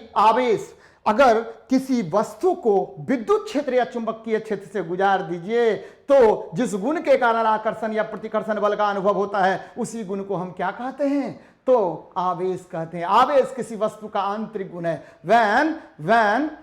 when anybody flows through the electric field or magnetic field, the body feels attractive or repulsive force. The phenomenon due to which it feels attractive or repulsive force, that phenomenon या that property is known as, क्या कहेंगे? Charge कहेंगे। याद रखिएगा, आवेश कहेंगे। और आवेश का साइन मात्रक क्या होता है? तो कूलम्ब होता है। किसी वस्तु पर आवेश की कुल मात्रा उसमें उपस्थित इलेक्ट्रॉनों की संख्या का क्या होता है? इंटीग्रल मल्टीपुल होता है। Q बराबर क्या होगा? Plus minus any. Q बराबर क्या होगा? Plus minus any. ध्यान दीजिएगा, किसी वस्तु पर कुल आवेश उसमें उपस्थित कुल इलेक्ट्रॉनों की संख्या का संख्यात्मक गुणनफल होता है, यानी Q बराबर प्लस माइनस एनी। इसको बोलते हैं इंटीग्रल मल्टीपल ऑफ चार्ज। क्या बोलेंगे? इंटीग्रल मल्टीपल ऑफ चार्ज बोलेंगे, जहां n नंबर ऑफ इलेक्ट्रॉन्स है और E क्या है? चार्ज ऑन इलेक्ट्रॉन्स है। और किसी इलेक्ट्रॉन पर चार्ज कितना होगा? 1.6 into 10 to the power minus 19 coulomb होगा। और इसको नेगेटिव में लेते हैं क्योंकि इलेक्ट्रॉन पर आवेश से ऋणात्मक होता है। क्या होगा? ऋणात्मक होगा। ध्यान में रखिएगा कि इलेक्ट्रॉन पर आवेश कितना? तो 1.6 into 10 to the power minus 19 coulomb होगा। ध्यान में रखिएगा, आवेश का साइन मात्रक मैंने क्या बताया? कूलम्ब। और किसी वस्तु पर आवेश का पता लगाने के लिए जिस इंस्ट्रूमेंट का प्रयोग करते हैं उस इंस्ट्रूमेंट को हम लोग गोल्ड लिफ्ट, ठीक है, इलेक्ट्रोस्कोप कहते हैं। यानी किसी वस्तु पर आवेश का पता लगाने के लिए जिस इंस्ट्रूमेंट का प्रयोग करेंगे उस इंस्ट्रूमेंट को क्या कहते हैं? तो याद रखिएगा, क्या बोलेंगे? तो गोल्ड लिफ्ट इलेक्ट्रोस्कोप कहा जाता है, स्वर्ण पत्ती इलेक्ट्रोस्कोप कहा जाएगा। तो भाई साहब, विभव क्या होता है? तो किसी आवेश को अनंत से विद्युत क्षेत्र में लाने में या कि एक बिंदु से दूसरे बिंदु तक आवेश के प्रवाह के लिए, एक कूलम्ब आवेश के प्रवाह के लिए जो अंतर होगा विभव में उसे हम विभवांतर कहते हैं। यानी एक कूलम्ब आवेश को अनंत से विद्युत क्षेत्र में लाने में किया गया कार्य क्या कहलाएगा? विद्युत विभव कहलाएगा। तो ये बहुत सारी बातें आपको मैंने बताई। ध्यान में रखिए, यहां से क्या क्या प्रश्न पूछ सकता है। विभव क्या है? विभव का साइन मात्रक क्या है? तो जूल पर कूलम्ब है, यानी वोल्ट है। और ठीक है, आपको आवेश का साइन मात्रक क्या है? तो आवेश का साइन मात्रक हो गया क्या? कूलम्ब होगा। चलिए बढ़ते हैं, हम लोग आगे बढ़ते हैं, नेक्स्ट क्वेश्चन को देखते हैं क्या कह रहा है क्वेश्चन आपको। देखिए क्या है आपका, 15 वोल्ट है, वही मैंने किया है 135, तो क्या कर दिया? घटा दिया, तो ये निकल गया 120 वोल्ट और गुना कर दिया 12 जूल निकल गया। विभवांतर का मात्रक क्या होता है? तो वोल्ट होता है। भाई क्या होगा? वोल्ट होता है। और वोल्ट जूल पर कूलम्ब होता है। वोल्ट क्या होगा? जूल पर कूलम्ब। और इसको मेजर करने के लिए जिस इंस्ट्रूमेंट का प्रयोग करते हैं उसको वोल्ट मीटर कहते हैं। वोल्ट मीटर सर्किट में कैसे लगेगा? पैरेलल लगेगा। क्या लगेगा? पैरेलल लगेगा। एक आदर्श वोल्ट मीटर का प्रतिरोध क्या होगा? तो भाई साहब अनंत होगा। क्या होगा? अनंत होगा। एक आदर्श वोल्ट मीटर का प्रतिरोध क्या होगा? तो अनंत होगा। तो याद रखिएगा इसको, बहुत बहुत इंपॉर्टेंट है भाई जी। क्या होगा? बहुत बहुत इंपॉर्टेंट है। देखिए बड़ी मस्त क्वेश्चन है भाई जी। एंथ्रैक्स क्या है? एंथ्रैक्स, ध्यान दीजिएगा मेरी बात को। क्या है आपका क्वेश्चन? तो एंथ्रैक्स है। और एंथ्रैक्स किसमें होता है? तो सभी पशुओं में क्या होगा? एंथ्रैक्स रोग होता है। सभी पशुओं में कौन सा रोग? एंथ्रैक्स रोग होता है। ध्यान में रखिएगा, सभी पशुओं में कौन सा रोग होगा? तो एंथ्रैक्स रोग होगा। सभी पशुओं में यह रोग पाया जाता है। क्या होगा? सभी पशुओं में।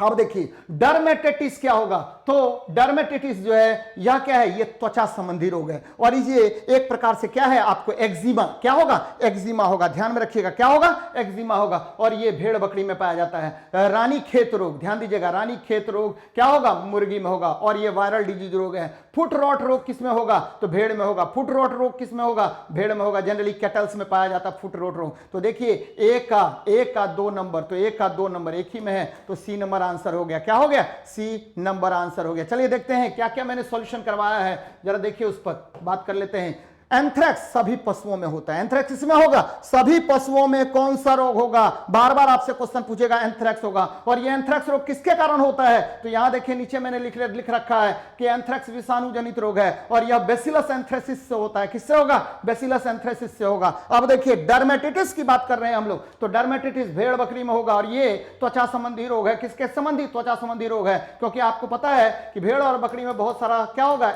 आपको रुआ पाई जाती है। वहीं पर क्या होगा? डर्मेटाइटिस रोग हो जाता है और यह सामान्यतः एक्जिमा की भांति होता है। रानीखेत रोग पोल्ट्री यानी मुर्गे पालन को प्रभावित करता है और यह विषाणु जनित रोग है। किसके कारण होगा? तो वायरस के कारण होता है। अब देखिए फुट रॉट रोग किसके कारण होगा? तो भेड़, बकरी और मवेशी को प्रभावित करने वाला रोग कौन होगा?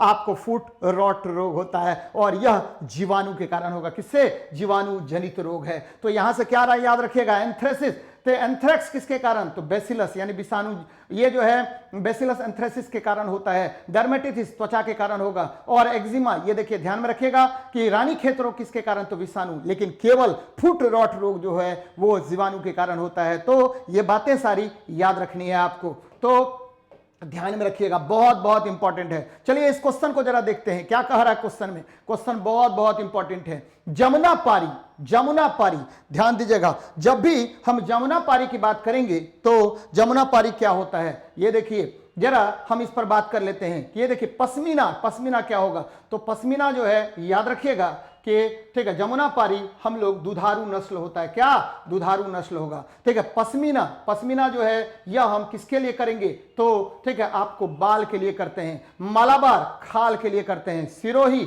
मांस के लिए करेंगे। तो ए का 4 नंबर, तो ए का 4 नंबर। फिर देखिए बी का 3 नंबर, तो ए का 4 और बी का 3, ए का 4 बी का 3। फिर देखिए सी का 2, तो सी का 2, तो पहला ही नंबर आंसर हो गया। कौन सा हो गया? पहला नंबर आंसर हो गया। जरा देख लीजिए, इसमें बहुत सारी बातें इसमें बतानी है आपको, हमको देख लेते हैं क्या है। तो यहां देखिए बकरी का नस्ल जमुना पारी, ये दुधारू नस्ल है। क्या हो गया? जमुना पारी। ये मैंने आपको क्या बता दिया पीछे, देख लेते हैं इसको। जरा देखिए कि क्या मैंने इसमें डिस्कस किया है, जरा ध्यान दीजिएगा मेरी बात को।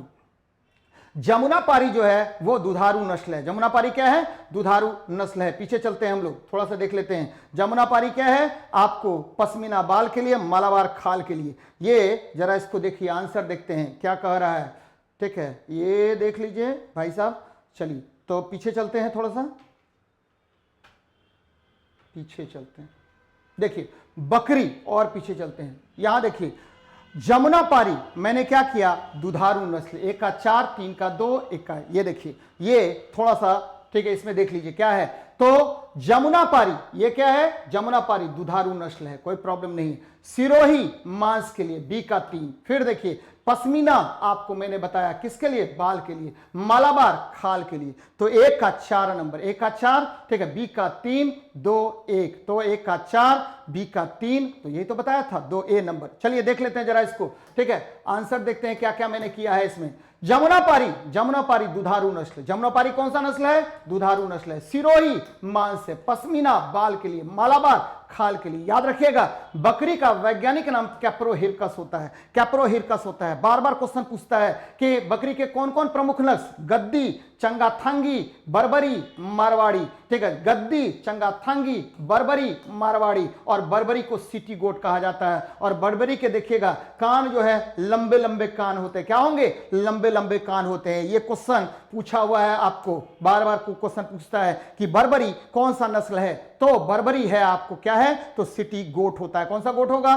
तो सिटी गोट होता है। ध्यान में रखिएगा इसको, कौन सा गोट होगा? तो सिटी गोट कहा जाता है। और ध्यान में रखिएगा आपको और भी बहुत सारे नस्ल, ठीक है, आपको जाननी चाहिए। सबसे इंपॉर्टेंट क्या है? गाय के प्रमुख नस्ल। देखिए गाय के भारत में नस्ल कौन कौन होगा? तो गाय मतलब क्या हुआ? कौ। और ध्यान में रखिए गाय का जो प्रमुख नस्ल आपको पूछेगा भारतीय नस्ल, हम विदेशी नस्ल की बात नहीं कर रहे हैं। विदेशी नस्ल में आप लोग जर्सी मार सकते हैं, बहुत सारा नस्ल होगा, लेकिन सबसे ज्यादा जो एग्जाम में क्वेश्चन पूछा जाता है वो पूछा था अलमावादी। याद रखिएगा अलमावादी, याद रखिएगा इसको, अलमावादी सबसे इंपॉर्टेंट जो कौ का नस्ल है वो कौन है? अलमावादी है। और एक बहुत ज्यादा पूछा जाता है अमृत महल। ठीक है, अमृत महल याद रखिएगा, अमृत महल, ये भी आपको बार बार क्वेश्चन पूछा जाएगा। अमृत महल किसका नस्ल है? प्रमुख नस्ल है, तो क्या है? गाय का नस्ल है। अब देखिए भैंस, बहुत ज्यादा एग्जाम में क्वेश्चन पूछता है कि भैंस के प्रमुख भारतीय नस्ल कौन है। मैं 3-4 बता रहा हूं जो बार बार आपको जाननी चाहिए। देखिए भैंस जो है सबसे पहले जीएम यानी जेनेटिकली मॉडिफाइड कौन है? गरिमा भैंस है। याद रखिएगा गरिमा भैंस जो है जेनेटिकली मॉडिफाइड है। गरिमा भैंस जो है वो जेनेटिकली मॉडिफाइड है। अब जरा देखिए और भी भैंस के नस्ल को हम लोग देखते हैं। सबसे पहले मुर्रा, क्या होगा? मुर्रा, मुर्रा भैंस का नस्ल होगा। फिर क्या होगा? सुरती, ठीक है, मुर्रा, सुरती, नागपुरी, ये सब क्या हुआ आपको भैंस का नस्ल है। मुर्रा, सुरती, नागपुरी, ये क्या हुआ भैंस का नस्ल है। एकदम याद रखिएगा, मुर्रा, सुरती, जो जितना मैंने बताया उतना ही ध्यान में रखिए। मुर्रा, सुरती और ठीक है नागपुरी, ये कहां के भैंस के नस्ल हैं, तो भारत के भैंस के नस्ल हैं। विदेशी की चर्चा मैंने नहीं की है, वो क्या है विदेश से बहुत सारे भैंस लाए गए हैं भारत में, ठीक है, फिर ब्रीड बनाया गया उसका, लेकिन ये सारे जो भैंस के नस्ल के बारे में मैं बता रहा हूं वो केवल और केवल भारतीय नस्ल है। तो बच्चे एकदम ध्यान में रखना है कि गाय का प्रमुख भारतीय नस्ल अलमाबादी और अमृत महल, ये कौन है अमृत महल है। जबकि बकरी के बहुत सारे नस्ल मैंने बताया, जमुनापारी, याद रखिएगा जमुनापारी भैंस का भी नस्ल होता है, सिरोही, पश्मीना और मालाबारी। बार बार क्वेश्चन पूछेगा कि पश्मीना ऊन किससे प्राप्त होता है, तो भाई साहब ये बकरी से प्राप्त होगा। पश्मीना ऊन किससे प्राप्त होगा, तो बकरी से प्राप्त होगा। मालाबार, लेकिन ये देखिए अगर हम मलबरी की बात कर लेते हैं यहां पर, तो मलबरी रेशम होता, मलबरी क्या होता है, तो रेशम होता है। तो ये बहुत सारी बात मैंने बताया था कि गोट जो है, बकरी जो है, उसका वैज्ञानिक नाम क्या होता है, तो कैप्रा हिरकस होता है। क्या होगा, कैप्रा हिरकस। बार बार क्वेश्चन पूछेगा। भैंस, याद रखिएगा बॉस इंडिकस, क्या होगा, तो ये सब बातें आपको याद रखिएगा, ठीक है। गाय का क्या होगा, तो ये सब बातें आप एकदम ध्यान में रखिएगा। गाय का प्रमुख नस्ल कौन होगा, तो अलमाबादी होगा। चलिए देखते हैं हम लोग नेक्स्ट क्वेश्चन को, क्या कह रहा है हमारा नेक्स्ट क्वेश्चन। जब जन्म दर तथा मृत्यु दर तुल्य हो, ध्यान दीजिएगा क्या कह रहा है कि अगर बर्थ रेट और ठीक है ये देखिए बर्थ रेट हो गया और ये डेथ रेट हो गया, दोनों तुल्य हो जाए तो इस अवस्था को क्या कहते हैं, तो प्लेट्यू, क्या कहेंगे, प्लेट्यू अवस्था कहा जाता है। याद रखिएगा इसमें, इस अवस्था में जनसंख्या क्या होता है, जनसंख्या, वो डेमोग्राफिक जो होगा, जनसंख्या जो होगा वो संतुलित रहेगा। क्या रहेगा, संतुलित रहेगा, न तो बढ़ेगा न तो घटेगा, नियंत्रित अवस्था में रहेगा। और इस अवस्था को प्लेट्यू अवस्था कहते हैं। जब जन्म दर और मृत्यु दर तुल्य होता है तो वह अवस्था क्या कहलाती है, तो प्लेट्यू अवस्था कहलाता है। लेकिन आपको पता है माल्थस के अनुसार क्या होता है कि जन्म दर जो है, जन्म दर और खाद्य के बीच में उन्होंने संबंध बताया था। इसमें उन्होंने बताया कि देखिए खाद्य तो समान यानी डेसिमल रेशियो में बढ़ता है, लेकिन आपका जन्म दर जो है एक्सपोनेंशियल रेशियो में बढ़ता है, जो क्या है वो पूरे सृष्टि के लिए एक बहुत बड़ा प्रॉब्लम है। यानी अनाज की उपलब्धता हमको बढ़ानी पड़ेगी, तभी जाकर के हम पूरे संसार में लोगों क्या कर सकते हैं, भरण पोषण कर सकते हैं। तो यह बहुत बहुत इंपॉर्टेंट क्वेश्चन है क्या, कि जब बर्थ रेट और डेथ रेट दोनों एक दूसरे के बराबर हो तो उस अवस्था को क्या कहते हैं, तो प्लेट्यू अवस्था कहेंगे। क्या कहेंगे, प्लेट्यू अवस्था कहते हैं। तो ध्यान में रखिएगा इसको। चलिए देख लेते हैं, जब जन्म दर तथा मृत्यु दर तुल्य होता है तो ऐसी अवस्था को हम क्या कहते हैं, ऐसी अवस्था को प्लेट्यू अवस्था कहते हैं। भारत में जन्म दर कितना, 2.24, बिहार में जन्म दर कितना, 3.2, क्या होगा, 3.2 होगा। तो ये बातें याद रखनी है आपको, बिहार में जन्म दर कितना होगा, 3.2 होगा। तो जब भी जन्म दर और मृत्यु दर बराबर हो जाए तो इस अवस्था को क्या कहते हैं, ये बार बार क्वेश्चन पूछा गया है, तो प्लेट्यू अवस्था कहते हैं। चलिए नेक्स्ट देखते हैं क्या कह रहा है क्वेश्चन आपको। नेक्स्ट क्वेश्चन देखते हैं, जैव भू रासायनिक चक्र कितने प्रकार के होते हैं। जैव मतलब जियो, जैव मतलब क्या हुआ आपको बायो, ये क्या होगा बायो, और भू मतलब क्या हुआ तो जियो, और केमिकल आपको केमिकल साइकिल के विषय में हम चर्चा कर रहे हैं। तो और ये कितने प्रकार का होगा, तो ये मुख्य रूप से 2 प्रकार का होता है। एक होता है मिनरल साइकिल, क्या होगा, मिनरल साइकिल होता है, ध्यान दीजिएगा मिनरल साइकिल होगा। दूसरा क्या होगा, वाटर साइकिल होगा। ध्यान दीजिएगा कौन कौन साइकिल मैं बता रहा हूं कि जैव भू रासायनिक चक्र मुख्य रूप से 2 प्रकार के होते हैं। कितने प्रकार के, 2 प्रकार के होते हैं। पहला साइकिल क्या होगा, तो खनिज चक्र, कौन सा चक्र, खनिज चक्र। दूसरा चक्र क्या होगा, तो दूसरा चक्र है जल चक्र है। और ध्यान दीजिएगा मिनरल साइकिल में क्या क्या आएगा, मिनरल साइकिल में क्या क्या आएगा, तो आपको पता है बहुत सारा यहां पर चक्र आता है। पहला चक्र क्या होगा, कार्बन साइकिल, कौन सा, कार्बन साइकिल। दूसरा क्या होगा, नाइट्रोजन साइकिल। तीसरा क्या होगा, तो ठीक है याद रखिएगा, बार बार क्वेश्चन पूछेगा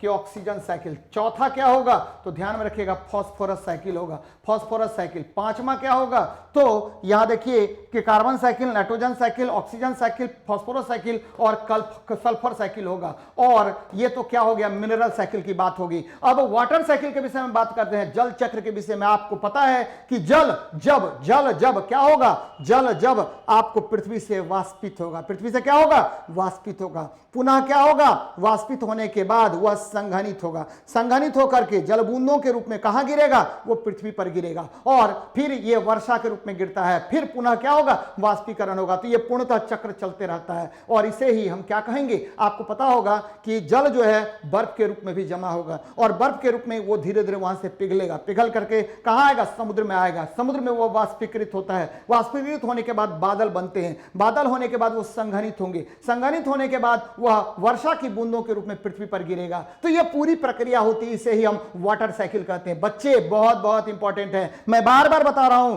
कि ये जो आपका बुक मैंने किया है वो बहुत ही मेहनत से किया है। देखिए क्वेश्चन का पैटर्न किस तरह से बदल रहा है। बच्चे ये बहुत बहुत लाभदायक होगा, ये आपको सफलता दिलाएगा ही, ये आपके एनटीपीसी के लिए, ये आपके ग्रुप डी के लिए, ये आपके बीपीएससी के लिए, ये आपके बीपीएसएससी के लिए बहुत बहुत लाभदायक है। मैं बार बार बता रहा हूं आप लोगों को कि ये आपको सफलता दिलाने में हद से हद पार कर जाएगा, निश्चित रूप से आपको उस पर्वत के शिखर पर ये पहुंचाएगा। देखिए कितना ज्यादा पैटर्न घूम रहा है क्वेश्चन का, इसीलिए जैव भू रासायनिक चक्र यानी बायो जियो केमिकल साइकिल जो होता है, मिनरल साइकिल, ये कितने प्रकार का, 2 प्रकार का होगा। पहला खनिज चक्र, दूसरा क्या होगा, वाटर साइकिल होगा। पहला खनिज चक्र, दूसरा क्या होगा, वाटर साइकिल होगा। अब देखिए मैंने इसमें क्या क्या करके रखा है, क्या क्या मैंने इसमें बताई है, जरा देखिए क्या होगा। जैव भू रासायनिक चक्र 2 प्रकार के होते हैं। पहला चक्र क्या है भाई, यह है खनिज चक्र, मैंने अभी तुरंत बताया था, मिनरल साइकिल इंग्लिश में। एक बच्चे ने मेरे से कमेंट किया कि सर इंग्लिश में नहीं है। भाई हमको इंग्लिश भी आता है और मैं इंग्लिश में भी डिस्कशन कराऊंगा, लेकिन ज्यादा क्राउड क्या है, हिंदी का है, इसीलिए हिंदी टारगेटेड बुक है। और मैं बार बार आप लोग को बता रहा हूं कि डिस्कशन कीजिए, ये आपके लिए और आपकी सफलता को दिलाने में एक महत्वपूर्ण भूमिका निभाएगा। नहीं निभाएगा तो आप हमको, हाँ आपके लिए मैं जिम्मेदार हूं। मैं बार बार बता रहा हूं कि देखिए आपके साइंस के लेवल को ये नीचे से लेकर के सीधे ऊपर तक ले जाएगा और आपको सफल बनाएगा। चलिए हम लोग देख लेते हैं जैव भू रासायनिक चक्र कितने प्रकार के, 2 प्रकार के हैं। पहला खनिज चक्र, दूसरा क्या, जल चक्र है। और खनिज चक्र में carbon cycle, nitrogen cycle, oxygen cycle, बहुत सारा साइकिल मैंने ऑलरेडी पहले ही डिस्कस कर दिया है। जल चक्र के अंतर्गत बर्फ का पिघलना, वाष्पीकरण, वर्षा एवं पुनः पृथ्वी पर जल का प्रवाह शामिल है। ये देखिए ये क्या हुआ, वाटर साइकिल हो गया। कौन सा साइकिल हो गया, वाटर साइकिल हो गया। तो याद रखिएगा जैव भू रासायनिक चक्र कितने प्रकार के, तो 2 प्रकार के बच्चे, कितने प्रकार के, 2 प्रकार के होते हैं। चलिए आगे बढ़ते हैं, यहां देख लीजिए क्या है क्वेश्चन, मजेदार है क्वेश्चन। 17 ग्राम H2O2 में कितने मोल होंगे, 17 ग्राम H2O2 में कितने मोल होंगे। अब क्या है भाई, तो ये है भाई H2O2, क्या है H2O2, इसे हम हाइड्रोजन पेरोक्साइड कहते हैं। क्या कहेंगे, हाइड्रोजन पेरोक्साइड कहते हैं। याद रखिएगा क्या कहेंगे भाई, हाइड्रोजन पेरोक्साइड कहते हैं। जरा इसका हम कर देते हैं पोस्टमार्टम। ये देखिए पहला चीज, हाइड्रोजन पेरोक्साइड जो होता है यह ऑक्सीकारक की भांति, ऑक्सीडाइजर की भांति कार्य करेगा।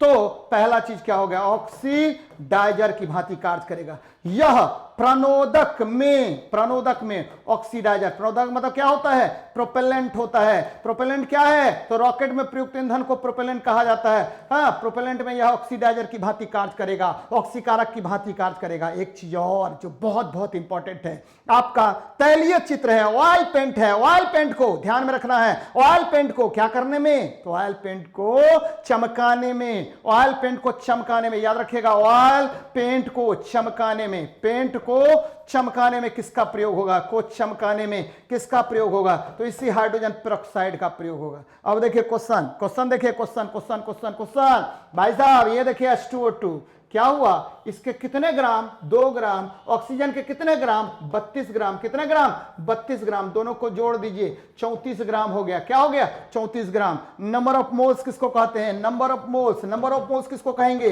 भाई साहब, किसको कहेंगे नंबर ऑफ मोल्स। ये होगा क्या होगा कि दिया गया द्रव्यमान बटा अनुद्रव्यमान, दिया गया द्रव्यमान बटा अनुद्रव्यमान को हम क्या कहते हैं, नंबर ऑफ मोल्स कहते हैं। ये देखिए निकाल लीजिए कितना दिया गया द्रव्यमान है, 17 कितना अनुद्रव्यमान आया है 34। अब देखिए भागा दे दीजिए 34 ग्राम 17 ग्राम भैया 1.2 यानी 0.5 मोल। कितना मार दिया बाजी हमने, क्या मार दिया 0.5 मोल हो जाएगा।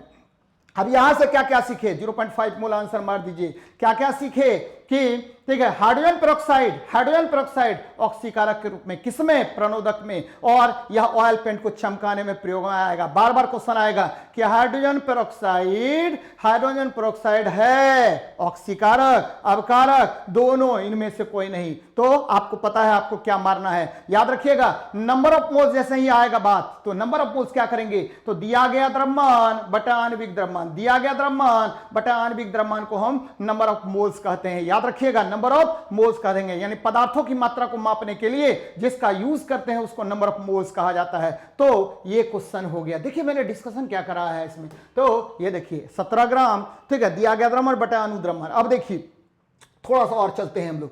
मोल, एक मोल बराबर अनुद्रव्यमान, ठीक है, अनुद्रव्यमान 1 मोल बराबर क्या होगा, ठीक है, परमाणु द्रव्यमान। 1 मोल बराबर क्या होगा, ठीक है, परमाणु द्रव्यमान हो गए। 1 मोल बराबर कितने अणु या परमाणु, तो ये एवोगाद्रो नंबर होगा। याद रखिएगा एवोगाद्रो नंबर होगा, और ये एवोगाद्रो नंबर कितना होगा 6.022 इंटू 10⁻23 होगा। अणु परमाणु या आयन होगा, अणु या परमाणु या क्या होगा, आयन होगा। ध्यान दीजिएगा अणु परमाणु या क्या होगा, आयन होगा। याद रखना है कि मोल जब भी चर्चा करेंगे तो परमाणु द्रव्यमान के बराबर होगा। जैसे ये देखिए सोडियम, इसमें कितने ग्राम 23 ग्राम, कितने मोल 1 मोल। ये देखिए कैल्शियम कार्बोनेट CaCO3 कितना, तो ये 100 ग्राम, कितना ग्राम 100 ग्राम, कितना मोल 1 मोल, 100 ग्राम कितना मोल 1 मोल। तो ये ध्यान में आपको रखनी चाहिए। और किसी भी पदार्थ के 1 मोल में अणु परमाणु या आयन की संख्या नियत होती है, और इसे ही एवोगाद्रो नंबर कहते हैं। इसे ही क्या कहेंगे,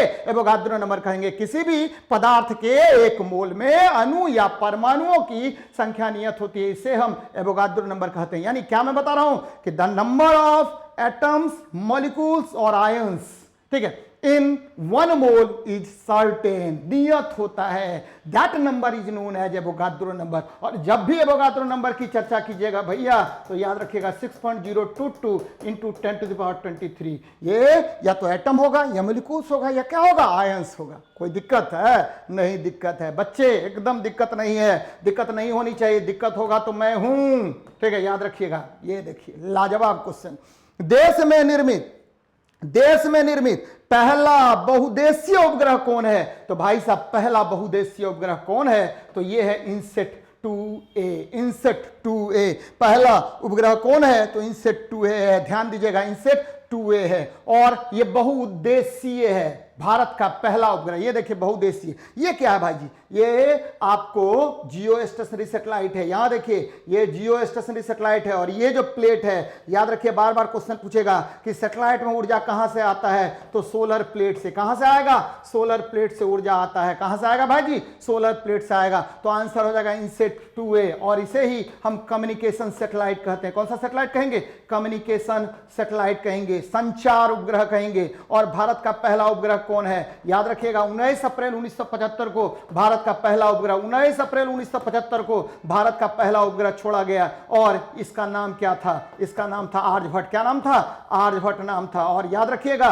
कि सैटेलाइट 2 प्रकार के होते हैं। सैटेलाइट कितने प्रकार के, 2 प्रकार के। उपग्रह 2 प्रकार के होते हैं। अगर विषुवतरेखीय कक्षा में चक्कर लगाएगा तो उसे हम भू-स्थैतिक उपग्रह कहेंगे। विषुवतरेखीय कक्षा में चक्कर लगाएगा तो उसे हम भू-स्थैतिक उपग्रह कहेंगे। और यदि ध्रुवीय कक्षा में चक्कर लगाएगा तो उसे हम ध्रुवीय उपग्रह कहेंगे। भू-स्थैतिक उपग्रह पश्चिम से पूर्व की ओर चक्कर लगाएगा, वेस्ट टू ईस्ट चक्कर लगाएगा, और ध्रुवीय उपग्रह नॉर्थ टू साउथ चक्कर लगाएगा।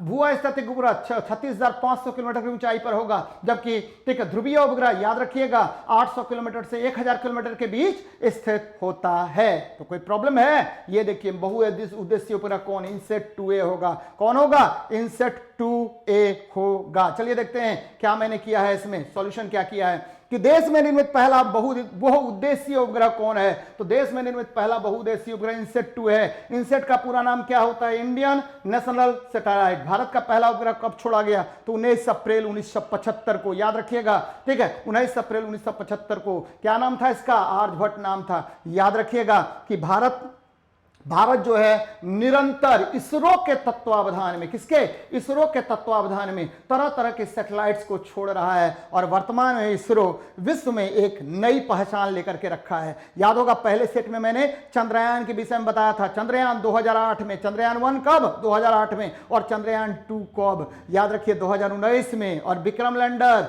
लैंडर किसके द्वारा छोड़ा गया था, तो याद रखना है किसके, तो ठीक है आपको चंद्रयान 2 के द्वारा। तो ये बातें याद रखनी है आपको, बार बार मैं बता रहा हूं कि आपको सफलता मिलनी तय है। थोड़ा सा ध्यान दीजिएगा। सफेदा होता है क्या, तो सफेदा 2pb, ठीक है ये देखिए 2pb CO3 इंटू PbOH2 होता है, और ये लेड का अयस्क Pb का अयस्क है। अब जब भी Pb की बात करेंगे तो Pb का सबसे अच्छा अयस्क क्या है, तो ये है, याद रखना है गैलेना। क्या है, गैलेना है। गैलेना का फॉर्मूला क्या होता है, PbS होता है। और लेड जो है उष्मा का चालक, उष्मा एवं विद्युत का कुचालक होगा, उष्मा एवं विद्युत का क्या होगा, कुचालक होगा। और यह ठीक है, यह 14वें वर्ग का धातु है। कौन सा वर्ग का धातु है, 14वें वर्ग का धातु है। किस वर्ग का धातु, तो 14वें वर्ग का ठीक है धातु है। याद रखिएगा, ये देखिए किस वर्ग में है, 14वां वर्ग। 14वां वर्ग क्या है, कार्बन का वर्ग है, लेकिन यह इस वर्ग में पाया जाता है। और सफेदा का फॉर्मूला क्या हो गया, 2PbCO3 इंटू PbOH2। याद रखिएगा एनटीपीसी का क्वेश्चन है, किसका है, एनटीपीसी में पूछा गया प्रश्न है, तो यह बहुत बहुत इंपॉर्टेंट है। चलिए देखते हैं, प्रीवियस ईयर है, देख लेते हैं नेक्स्ट क्वेश्चन को क्या कह रहा है। सफेदा 2PbCO3 इंटू PbOH2 होता है, यह Pb का अयस्क है। Pb 14वें वर्ग का धातु है, यह उष्मा एवं विद्युत का कुचालक होता है। इसका प्रमुख अयस्क गैलेना है। कौन है, गैलेना है। याद रखिएगा PbS लेड बोला जाता है। क्या बोला जाएगा, लेड कहते हैं इसको, ध्यान में रखिएगा, लेड कहा जाता है। चलिए आगे बढ़ते हैं, नेक्स्ट क्वेश्चन को देखते हैं क्या कह रहा है आपका। शक्ति का व्यवहारिक मात्रक वाट है, और 1 वाट क्या होगा। भाई साहब बहुत इंपॉर्टेंट क्वेश्चन है, बच्चे फंसते हैं इसमें। क्या कह रहा हूं मैं, जरा ध्यान दीजिएगा। शक्ति यानी पावर बराबर क्या होगा, वर्क अपॉन टाइम। क्या होगा, वर्क अपॉन टाइम हो गया।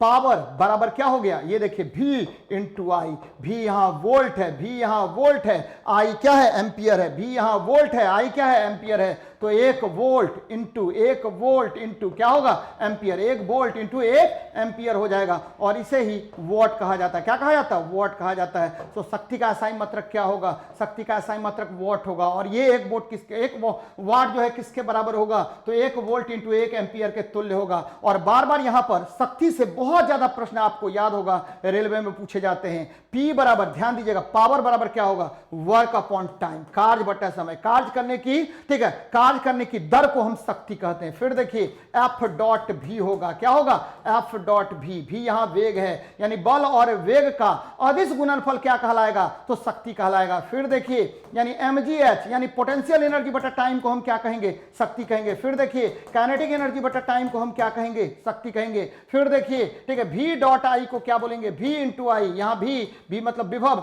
आई मतलब धारा हो गया, तो विभव और धारा के गुणनफल को हम शक्ति कहेंगे। फिर देखिए क्या होगा, तो V स्क्वायर बटा R हो जाएगा। V स्क्वायर बटा क्या होगा, R होगा, यानी विभव का स्क्वायर बटा प्रतिरोध को हम क्या कहेंगे, शक्ति कहेंगे। फिर देखिए ये I स्क्वायर R होगा, यानी धारा का स्क्वायर और प्रतिरोध का गुणनफल को हम क्या कहेंगे, तो शक्ति कहेंगे। तो ये शक्ति के विभिन्न मात्रक हैं। ये बार बार आपको फॉर्मूला पूछेगा, और इस पर हमको याद है बहुत सारे प्रॉब्लम बनते हैं, और बहुत सारा प्रॉब्लम आपको किसमें पूछा गया था, तो आपके एग्जाम में पूछा गया था। ठीक है, किसमें, तो ALP में और ग्रुप डी में। चलिए याद रखना है इसको। नेक्स्ट देखते हैं क्या कह रहा हूं मैं। शक्ति का व्यवहारिक मात्रक 1 वोल्ट इंटू 1 एम्पियर होता है। शक्ति कार्य बटा समय होगा, F डॉट भी होगा। शक्ति के प्रमुख सूत्र देखिए, मैंने ये क्लियर कर दिया, पोटेंशियल एनर्जी बटा टाइम, काइनेटिक एनर्जी बटा टाइम, ठीक है, और क्या होगा, हाफ mv स्क्वायर बटा क्या हो गया, टाइम हो गया। V डॉट आई यानी विभव गुना धारा, और V स्क्वायर बटा R। याद रखिएगा शक्ति का एसआई मात्रक वॉट होता है। शक्ति का एसआई मात्रक क्या है, वॉट होता है। याद रखिएगा शक्ति का एसआई मात्रक वॉट होता है। और यहां एक हॉर्स पावर भी होता है, एक हॉर्स पावर 746 वॉट होगा। एक चीज और ध्यान में रखिए, एक मैट्रिक हॉर्स पावर बराबर क्या होता है, बार बार क्वेश्चन पूछेगा। एक मैट्रिक हॉर्स पावर बराबर 735.49 वॉट होता है, 735.49 वॉट होता है। तो ये सारे क्वेश्चन आपको रेगुलर एग्जाम में क्वेश्चन पूछे जाते हैं, बहुत बहुत इंपॉर्टेंट है बच्चे, एकदम ध्यान में रखिए, क्योंकि अगर सफलता चाहिए तो पढ़ना पड़ेगा, और मैं आपको पढ़ाने के लिए तैयार हूं। मैं रेगुलर आपको YouTube पर मिलूंगा और आपका डिस्कशन करवाऊंगा। मित्रों एकदम ध्यान में रखिए, बच्चे एकदम ध्यान में रखिए, आपकी सफलता ही मेरा पारितोषिक है। चलिए बढ़ते हैं हम लोग आगे, देख लेते हैं क्या है क्वेश्चन। देखिए निम्नलिखित में कौन सा सूत्र सुपर फॉस्फेट उर्वरक का है? बहुत इंपॉर्टेंट क्वेश्चन है। सुपर फॉस्फेट बार बार क्वेश्चन पूछता है। तो सुपर फॉस्फेट CaH2PO4 हॉल 2 ये सुपर फॉस्फेट हो गया और यह फास्फोरस का उर्वरक है। किसका है? फास्फोरस का उर्वरक है। याद रखिए फास्फोरस प्रदान करता है, फास्फोरस प्रदान करेगा। आपको ध्यान में रखिए कि ठीक है आपका जो हड्डी है वो ट्राई कैल्शियम फॉस्फेट का बना होता है और खाद यानी उर्वरक मुख्य रूप से आपको ध्यान में रखना उर्वरक है क्या? तो वह रासायनिक पदार्थ जो ठीक है आपके उत्पादकता में वृद्धि लाता है, यानी आपके खेत में उसका प्रयोग होगा और वह आपके पैदावार को क्या कर देगा? बढ़ा देगा। ऐसे पदार्थ को हम उर्वरक कहते हैं, फर्टिलाइजर कहते हैं। और फर्टिलाइजर में याद रखिए 3 प्रकार के पदार्थों का प्रयोग करते हैं, नाइट्रोजन, फास्फोरस और पोटेशियम। नाइट्रोजन, फास्फोरस और पोटेशियम का प्रयोग करते हैं। NPK किसका प्रयोग करेंगे? NPK का प्रयोग करते हैं। और ध्यान में रखिएगा ये ट्राई कैल्शियम फॉस्फेट, ये जो NPK है इसको हम मिश्रित उर्वरक कहते हैं। कौन सा उर्वरक कहेंगे? मिश्रित या मिक्स्ड फर्टिलाइजर कहते हैं। उर्वरक कौन होगा? तो NPK होगा, इसे हम मिश्रित उर्वरक कहते हैं। याद रखना है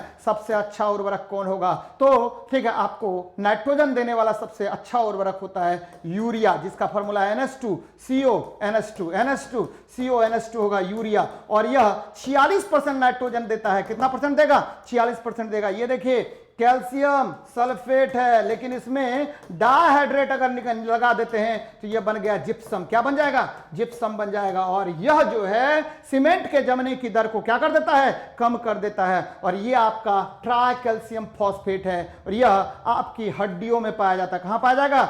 हड्डी में पाया जाने वाला पदार्थ होता है। तो हड्डी में क्या पाया जाएगा? ट्राई कैल्शियम फॉस्फेट पाया जाएगा। चलिए बच्चे आगे बढ़ रहे हैं, नेक्स्ट क्वेश्चन को देख रहे हैं क्या कह रहा है। इसमें देख लीजिए सुपर फॉस्फेट पहले ही बता चुका हूं और उर्वरक के विषय में मैंने बता दिया और जिप्सम के भी विषय में मैंने बता दिया। याद रखिए यदि जिप्सम से ठीक है 1.5 अणु H2O को निकाल देंगे तो ये बन जाएगा CaSO4 इंटू हाफ H2O। इसको क्या बोलते हैं? तो ये कैल्शियम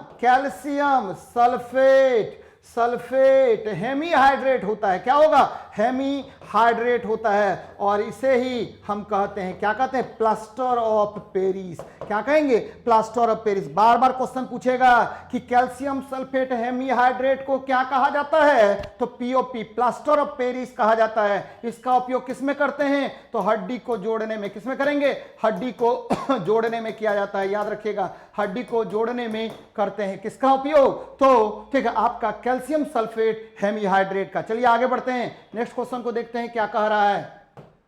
देखिए उष्मा किस प्रक्रिया द्वारा तीव्र गति से चलता है? अब जरा देखते हैं इस पर, बहुत इंपॉर्टेंट क्वेश्चन है। ठीक है चालन मतलब कंडक्शन, चालन मतलब क्या हुआ?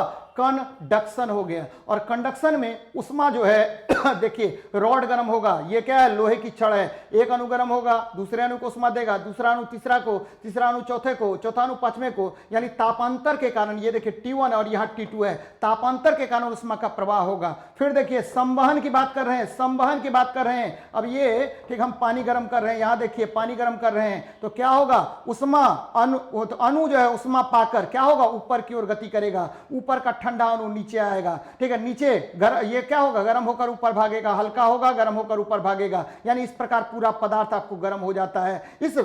इसको हम संवहन कहते हैं, यानी उष्मा का ऐसा संचरण जिसमें ठीक है पदार्थ का अनुगमन करते हैं एक स्थान से दूसरे स्थान तक। इस विधि को संवहन या कन्वेक्शन कहा जाता है। यदि ठीक है बिना माध्यम के उष्मा का प्रवाह हो तो उसको हम विकिरण कहते हैं। बिना माध्यम के सबसे अधिक प्रवाह होगा तो गति इसकी तीव्र होगी। सबसे तीव्र गति से उष्मा किस माध्यम में किस विधि में गमन करेगा? तो विकिरण में, उसके बाद संवहन में, उसके बाद किसमें? चालन में। याद रखिएगा संवहन विधि द्वारा वायुमंडल गर्म होता है, संवहन विधि द्वारा गैस गर्म होगा, संवहन विधि द्वारा पानी गर्म होगा। लेकिन लोहे के छड़ का गर्म होना, पारा का गर्म होना किस विधि द्वारा? चालन विधि द्वारा। विकिरण विधि द्वारा क्या होगा? आपको पता है कि ठीक है विकिरण विधि द्वारा सूर्य से ठीक है उष्मा कहां आएगा? पृथ्वी पर आएगा। सूर्य से उष्मा पृथ्वी पर किस विधि द्वारा? विकिरण विधि द्वारा द्वारा आता है तो सबसे तीव्र किसमें गमन करेगा, तो विकिरण विधि में गमन करेगा। इसमें उष्मा अवरक्त किरणों के रूप में, ठीक है, प्रकाश के वेग से गमन करता है। नेक्स्ट देखते हैं, उष्मा सबसे तीव्र गति से विकिरण में गमन करता है। किसमें गमन करेगा, विकिरण विधि में गमन करेगा। विकिरण के लिए माध्यम की आवश्यकता नहीं होती। किसकी आवश्यकता नहीं होती, माध्यम की आवश्यकता नहीं होती है। चलिए बच्चे आगे बढ़ते हैं, नेक्स्ट क्वेश्चन को देखते हैं क्या कर रहा है। माइकलसन मोर्ले प्रयोग आधार बना था। यहां देखिए माइकलसन मोर्ले ने क्या कहा, इन्होंने कहा कि भाई साहब हमारा जो, ठीक है, हमारा जो क्या है कि हमारा जो जब ठीक है प्रकाश निर्वात से गमन करता है तो निर्वात जो है वो बना है एथर माध्यम से। किससे, एथर माध्यम से बना है। याद रखिएगा ये माइकलसन का प्रयोग है। लेकिन भविष्य में जब आगे चल करके मैक्सवेल ने और बहुत सारे वैज्ञानिकों ने प्रूव किया तो उन्होंने बताया कि देखिए निर्वात जो है किसी पदार्थ से बना हुआ नहीं है और ये क्या होगा, इथर परिकल्पना जो थी वह क्या होगा, ब्रेक डाउन होगा। तो माइकलसन मोर्ले प्रयोग आधार बना था किसका, इथर परिकल्पना के पतन का। याद रखना है कि विद्युत चुंबकत्व का सिद्धांत, इलेक्ट्रोमैग्नेटिज्म का सिद्धांत फैराडे ने दिया था। किसने दिया था, फैराडे ने दिया था। इंटरफेरेंस के बारे में यानी व्यतिकरण के बारे में यंग ने बताया था। अपेक्षता का सिद्धांत किसने दिया था, तो आइंस्टीन ने दिया था। किसने दिया था, आइंस्टीन ने दिया था। तो ध्यान से सुनिए मेरी बात को, जब भी हम प्रकाश की बात करेंगे तो प्रकाश जो है, ध्यान दीजिएगा मेरी बात को, बार बार इस पर क्वेश्चन पूछता है, आप कभी भी नहीं भूलिएगा। प्रकाश जो है विद्युत चुंबकीय तरंग है, ये किसने बताया, प्रकाश विद्युत चुंबकीय तरंग है, ये बताया मैक्सवेल ने। किसने बताया, मैक्सवेल ने बताया। प्रकाश जो है वह तरंग है, ये किसने बताया, प्रकाश वेव है, लाइट वेव है, ये किसने बताया, तो हाइगेंस ने बताया। किसने बताया, हाइगेंस ने बताया। प्रकाश कण की भांति व्यवहार करता है, ये किसने बताया, तो प्रकाश कण की भांति व्यवहार करता है, ये न्यूटन ने बताया। किसने बताया, न्यूटन ने बताया। प्रकाश जो है वह क्या है, तो प्रकाश जो है कण और तरंग दोनों की भांति व्यवहार करता है, ये किसने बताया, तो प्रकाश कण और तरंग की भांति व्यवहार करता है, ये बताया डी ब्रॉगली ने। किसने बताया, डी ब्रॉगली ने बताया। तो ध्यान में रखिएगा, ठीक है, प्रकाश विद्युत चुंबकीय तरंग है मैक्सवेल के अनुसार, प्रकाश का तरंग सिद्धांत हाइगेंस के अनुसार। प्रकाश जो है वह, ठीक है, वह क्या होगा कि आपको, ठीक है, प्रकाश क्या होगा कि वह अवरोधों के किनारे से मुड़ जाएगा, इसको विवर्तन बोलते हैं। और विवर्तन के बारे में गैरीमाल्डी ने बताया। किसने बताया, गैरीमाल्डी में। दो तीन बातें याद रखिए, प्रकाश कण की भांति व्यवहार करता है न्यूटन के अनुसार, प्रकाश तरंग की भांति व्यवहार करता है हाइगेंस के अनुसार। प्रकाश जो है याद रखिए फोटोन ऊर्जा है, प्रकाश फोटोन ऊर्जा छोटे छोटे पैकेट से बना हुआ है जिसको फोटोन कहते हैं, या आइंस्टीन ने बताया, आइंस्टीन ने सिद्ध किया था इसको। और प्रकाश जो है, ठीक है, निर्वात से भी गमन कर सकता है। प्रकाश, ठीक है, आपको क्या है, प्रकाश का वेग जो है 3 × 10⁸ मीटर पर सेकेंड होता है। तो ये बातें याद रखनी है। और प्रकाश के व्यतिकरण के बारे में यंग ने बताया था। तो ये सब बातें आपके लिए बहुत बहुत इंपॉर्टेंट है, बार बार इसको ध्यान से देखते रहिए। चलिए आगे बढ़ते हैं, नेक्स्ट क्वेश्चन को देखते हैं। माइकलसन मोर्ले प्रयोग का आधार बना था इथर परिकल्पना। मैंने बता दिया कि माइकलसन मोर्ले ने बताया कि आपका जो है निर्वात है वो एथर माध्यम से बना हुआ है, और प्रकाश विद्युत चुंबकीय तरंग है, ये मैक्सवेल ने बताया। किसने बताया, मैक्सवेल ने बताया। ध्यान दीजिएगा, मैक्सवेल ने बताया था। चलिए आगे बढ़ते हैं, नेक्स्ट क्वेश्चन को देखते हैं क्या कह रहा है आपका। विद्युत क्षेत्र विक्षेपित करता है। देखिए विद्युत क्षेत्र किसको विक्षेपित करेगा, ध्यान दीजिएगा, विद्युत क्षेत्र विक्षेपित करता है। क्षेत्र, कल भी मैंने बताया था इसको, विद्युत क्षेत्र विक्षेपित करेगा किसको, आवेशित तरंग को। किसको, आवेशित यानी चार्ज्ड वेव को, आवेशित तरंग को विक्षेपित करेगा। और यहां देखिए आवेशित तरंग कौन है, तो अल्फा। आवेशित तरंग कौन है, बीटा। आवेशित तरंग कौन है, कैथोड रेज। आवेशित तरंग कौन है, एनोड रेज। ये सब क्या हुआ, इसको विक्षेपित करेगा कौन भाई, तो ये विक्षेपित करेगा कौन, तो विद्युत क्षेत्र। तो इसमें देख लीजिए अल्फा कण, अल्फा कण हीलियम आयन से बना होता है। अल्फा कण किससे बना होता है, हीलियम आयन से बना होता है। जबकि गामा किरण जो है यह विद्युत चुंबकीय तरंग होता है, इलेक्ट्रोमैग्नेटिक वेव होता है। याद रखिएगा, विद्युत चुंबकीय तरंग होगा, विद्युत चुंबकीय तरंग होगा। और ध्यान में रखिएगा जरा मेरी बात को, विद्युत चुंबकीय तरंग गामा एक्स यू भी आई एम आर, याद रखना है इसको, गामा एक्स यू भी आई एम आर। गामा से गामा किरण, एक्स से एक्स किरण, यू से परावैंगनिक किरण, भी से दृश्य प्रकाश, आई से अवरक्त किरण, एम से माइक्रोवेव यानी सूक्ष्म तरंग, आर से रेडियो वेव होता है और सबका वेग प्रकाश के वेग के बराबर होगा। सबका वेग किसके बराबर? प्रकाश का वेग के बराबर। किसी पर आवेश नहीं होगा, किसी पर आवेश नहीं होगा, याद रखिएगा, इस पर किसी पर भी आवेश नहीं होगा। यह आवेशहीन तरंग होगा। किसका होगा? आवेशहीन होगा। यानी सभी विद्युत चुंबकीय तरंग आवेशहीन होते हैं। और न्यूट्रॉन भी आपको पता है नाभिक में स्थित होता है और यह भी आवेश रहित होता है। न्यूट्रॉन क्या होगा?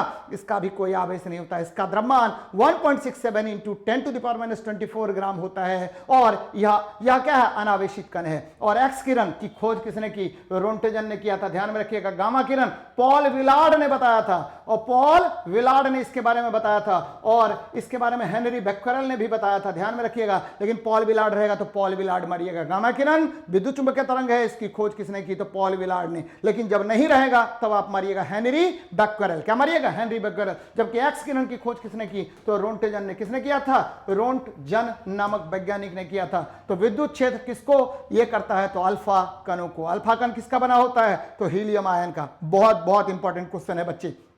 चलिए नेक्स्ट देखते हैं क्या कह रहा है।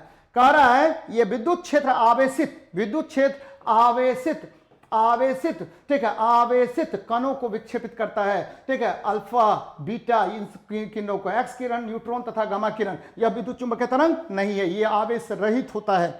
चलिए आगे बढ़ते हैं, नेक्स्ट देखते हैं। मानव शरीर में मौजूद निम्नलिखित कोशिकाओं में से किसमें माइटोकॉन्ड्रिया नहीं पाया जाता है? तो भाई साहब आपका जो रक्त कोशिका होता है आरबीसी, इसमें क्या नहीं पाया जाता? आरबीसी नहीं पाया जाता। ध्यान में रखिएगा, आरबीसी नहीं पाया जाएगा। यकृत कोशिकाएं, लिवर जो है, सबसे अधिक रीजनरेशन पावर इसमें होता है। जबकि व्हाइट ब्लड कर्पुसल्स, ध्यान दीजिएगा, यह प्रतिरक्षा तंत्र मजबूत करता है। क्या करेगा? प्रतिरक्षा तंत्र को मजबूती प्रदान करता है। मांसपेशी कोशिकाओं में भी माइटोकॉन्ड्रिया पाया जाता है। ये देखिए, ये आपका रेड ब्लड कर्पुसल्स है। मैंने पहले ही बताया है इसमें कि रक्त कणिकाएं जब भी बात करेंगे तो रक्त कणिकाएं मुख्य रूप से 3 प्रकार के, आरबीसी, फिर क्या डब्ल्यूबीसी, फिर क्या प्लेटलेट्स, ये 3 होगा। प्लेटलेट्स 3 होगा। आरबीसी जो है वो क्या करता है? प्लेटलेट्स होता है। आरबीसी ये केंद्रक विहीन होता है और इसमें माइटोकॉन्ड्रिया भी नहीं पाया जाता है। प्लेटलेट्स याद रखिएगा रक्त थक्का को जमाता है। और व्हाइट ब्लड सेल्स देखिए, मोनोसाइट्स, लिम्फोसाइट, एओसिनोफिल, बेसोफिल और न्यूट्रोफिल, इतने प्रकार के होंगे क्या? डब्ल्यूबीसी। और यह क्या करता है? प्रतिरक्षा तंत्र को मजबूत करता है। क्या करेगा? प्रतिरक्षा तंत्र को मजबूत करने का कार्य करता है। बार बार आपसे क्वेश्चन पूछा जाएगा और बहुत सारा चीज आज हम लोगों ने समझा भी है। एंटीजन, एंटीबॉडी, याद रखना है इसको। तो बच्चे आगे बढ़ता हूं मैं, नेक्स्ट क्वेश्चन देखते हैं क्या कह रहा है। नेक्स्ट देखिए क्या कह रहा है क्वेश्चन। तो लाल रक्त कोशिकाओं में नाभिक या माइटोकॉन्ड्रिया नहीं होता है। माइटोकॉन्ड्रिया को ऊर्जा गृह कहा जाता है, तो एकदम याद रखना है। चलिए आगे बढ़ते हैं, नेक्स्ट क्वेश्चन को देखते हैं। इसरो का प्रमुख प्रक्षेपण केंद्र कौन है? तो याद रखिएगा शहर है। क्या है? शहर। ठीक है, श्री हरिकोटा, ठीक है, आपको रिसर्च सेंटर है। श्री हरिकोटा रिसर्च सेंटर है। और ये ध्यान में रखिएगा कि जब भी इसरो किसी भी, ठीक है, किसी भी आपको परिक्षेपण करेगा तो ये कहां पर स्थित है? शहर स्थित है सतीश धवन अंतरिक्ष केंद्र। ये कहां पर स्थित है? तो आंध्र प्रदेश में स्थित है। आंध्र प्रदेश में श्री हरिकोटा में स्थित है। और ये कहां पर है? पुलिकट झील में है। याद रखिएगा श्री हरिकोटा में है। और मैं क्या बता रहा था कि जब भी किसी उपग्रह को प्रक्षेपित किया जाता है तो उपग्रह का नियंत्रण जो है, उपग्रह का नियंत्रण किसके द्वारा किया जाएगा? तो मास्टर कंट्रोल फैसिलिटी के द्वारा किया जाता है। यानी ठीक है, प्रमुख मास्टर कंट्रोल फैसिलिटी के द्वारा, यानी प्रमुख आपको क्या है? मास्टर कंट्रोल फैसिलिटी, नियंत्रण केंद्र के द्वारा किया जाता है। और ये प्रमुख नियंत्रण केंद्र, यानी कोई भी उपग्रह को प्रक्षेपित किए और जब यह उपग्रह किसी कक्षा में स्थित हुआ तो उसको स्थित करने का कार्य, यानी उसको नियंत्रित करने का कार्य, नियमित करने का कार्य कौन करता है? तो मास्टर कंट्रोल फैसिलिटी करता है। और ये मास्टर कंट्रोल फैसिलिटी कहां पर है? तो ध्यान में रखिएगा, तो ये है आपको, क्या है? ये है आपको भोपाल में। कहां पर है? भोपाल में। और ध्यान में रखिएगा हुगली, ठीक है, हुगली में भी है। कहां पर है? हुगली में भी है। तो ये आपको याद रखना है कि शहर कहां पर है? तो इसरो जो है आपका क्या है? तो इसरो जो है वो क्या करता है? तो श्री हरिकोटा से अपना जितना भी अंतरिक्ष यान है उसको प्रक्षेपित करता है। मैंने पहले भी बता दिया है कि अंतरिक्ष यान दो प्रकार के होंगे, एक क्या होगा तो भू स्थितिक उपग्रह, दूसरा क्या होता है ध्रुवीय उपग्रह होता है। चलिए आगे बढ़ते हैं, नेक्स्ट क्वेश्चन को देखते हैं क्या कह रहा है आपका। इसमें थोड़ा सा देख लीजिए, इसरो, ठीक है, इसरो का प्रमुख प्रक्षेपण केंद्र क्या है, सतीश धवन अंतरिक्ष केंद्र है, या आंध्र प्रदेश के या आंध्र प्रदेश के श्रीहरिकोटा में स्थित है। मैंने बताया था इसकी स्थापना 1971 में हुई थी। कब हुई थी स्थापना? हुई 1971 में। ध्यान में रखिएगा कब हुआ तो 1971 में इसका स्थापना किया गया था। तो एकदम याद रखना है इसको। चलिए आगे बढ़ते हैं, नेक्स्ट क्वेश्चन को देखते हैं क्या कह रहा है आपका। चलिए इसको ये कर देते हैं, रिमूव कर देते हैं। ये देखिए कह रहा है निम्न में से किस तत्व का संकेत सही नहीं है। यहां देखिए संकेत की पद्धति का विकास वर्जिलियस ने किया था। किसने किया? वर्जिलियस ने किया था। एकदम याद रखिएगा, संकेत की पद्धति का विकास किसने किया? वर्जिलियस ने किया। और वर्जिलियस ने संकेत के लिए 3 पद्धति दिए थे। क्या दिया? पहला दिया इन्होंने कि देखिए तत्वों का जो संकेत होता है वह अंग्रेजी, ठीक है, अंग्रेजी वर्ण वाला जो तत्व का जो अंग्रेजी नाम होगा उसका पहला अक्षर होगा। फिर इन्होंने ही बताया कि देखिए यदि 2 या 2 से अधिक तत्वों का अंग्रेजी नाम समान हो तो तत्वों का संकेत कोई भी अंग्रेजी नाम और अन्य प्रधान अक्षर के रूप में दिया जाता है। और तीसरा, किसी भी तत्व का जो लैटिन और ग्रीक नाम होता है उसको भी हम क्या करते हैं, आपको संकेत के रूप में लिखा जाता है। और यही देखिए टिन का संकेत क्या होगा? SN होगा। यही गलत हो गया। एंटीमनी SB हो गया, रेनियम RE हो गया, टंगस्टन W हो गया। तो इसमें आंसर क्या होगा? आपको A सही होगा। तो ध्यान में रखिएगा इसको। अब देखिए मैं क्या बता रहा हूं, यहां देखिए मैंने किया टिन का संकेत SN है। संकेत लिखने की पद्धति का विकास किसने किया? तो वर्जिलियस ने किया। किसने किया? वर्जिलियस ने। जरा ध्यान दीजिएगा, टंगस्टन मैंने बताया था अभी उल्फ्राम होता है। क्या होता है? उल्फ्राम होता है। तो W हो गया, ठीक है। आपको मरकरी क्या होगा? तो हाइड्रागैरम होगा। मरकरी क्या होगा? हाइड्रागैरम यानी Hg होगा। मरकरी क्या होगा? हाइड्रागैरम यानी Hg होगा। फिर देखिए लेड क्या होगा? लेड हो गया प्लम्बम। क्या होगा? प्लम्बम हो गया। अभी थोड़ी देर पहले हम लोगों ने क्वेश्चन किया था तो Pb हो गया। क्या हो गया? Pb हो गया। तो ये सब डिफरेंट संकेत है जो आपको एग्जाम में पूछा जाएगा। उल्फ्राम W यानी टंगस्टन हो गया, मरकरी Hg और लेड प्लम्बम Pb। तो ये बातें याद रखिएगा। चलिए देखते हैं नेक्स्ट क्वेश्चन। एक तत्व का परमाणु क्रमांक 34 है, इसकी संयोजकता क्या होगी? जरा देखिए ये विवादित है क्वेश्चन। एक तत्व का परमाणु क्रमांक क्या है? 34 है, इसकी संयोजकता क्या होगी? तो पहले देख लेते हैं ये 34 किसका परमाणु क्रमांक होगा? सेलेनियम का होगा। और ये सेलेनियम जो है धातु के रूप में कार्य करता है। किसके रूप में? धातु की भांति व्यवहार करता है। और सेलेनियम याद रखिएगा 16वें वर्ग में है। किस वर्ग में है?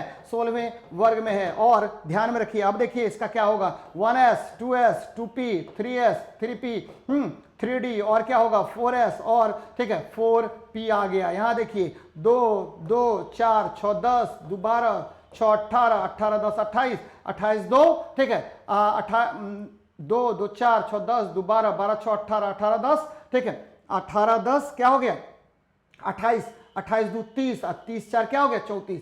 तो जब भी धातु की भांति व्यवहार करेगा तो ये 2 और 4 इलेक्ट्रॉन को क्या कर देगा? प्रदान कर देगा। और इसका वैलेंसी कितना हो जाएगा? 6 हो जाएगा। तो ये विवादित क्वेश्चन है, 6 होगा। लेकिन अगर हम ऐसे बात करते तो क्या हो जाता? ये 2 इलेक्ट्रॉन लेता तो 2 वैलेंसी होती, लेकिन -2 करना पड़ेगा। ये इसकी वैलेंसी -2 -4 और क्या होगा? 6 होता है। तो ये देखिए तरह तरह का ये कंपाउंड का निर्माण करता है, इसीलिए आंसर क्या हो जाएगा? बी होगा। एकदम विवादित क्वेश्चन है, इसमें उलझिएगा नहीं। सेलेनियम का जब भी आपको बात करेगा वैलेंसी क्या होता है तो याद रखिए सेलेनियम धातु की भांति व्यवहार करेगा, इसका वैलेंसी क्या हो जाएगा? 6 हो जाएगा। बहुत जगह आपको क्या मिलेगा? 2 भी मिलेगा, बहुत जगह 4 भी मिलेगा, लेकिन आपको मारना क्या है? तो जो सही होगा वही, क्योंकि बोर्ड आपको 6 आंसर देता है। तो ध्यान में रखिएगा क्या होगा? 6 होगा। चलिए आगे बढ़ते हैं, नेक्स्ट क्वेश्चन को देखते हैं क्या कह रहा है। इसमें जरा देख लीजिए, परमाणु क्रमांक 34 सेलेनियम का है। और याद रखिएगा इसका प्रयोग हम लोग सोलर प्लेट में करते हैं। किसमें करेंगे?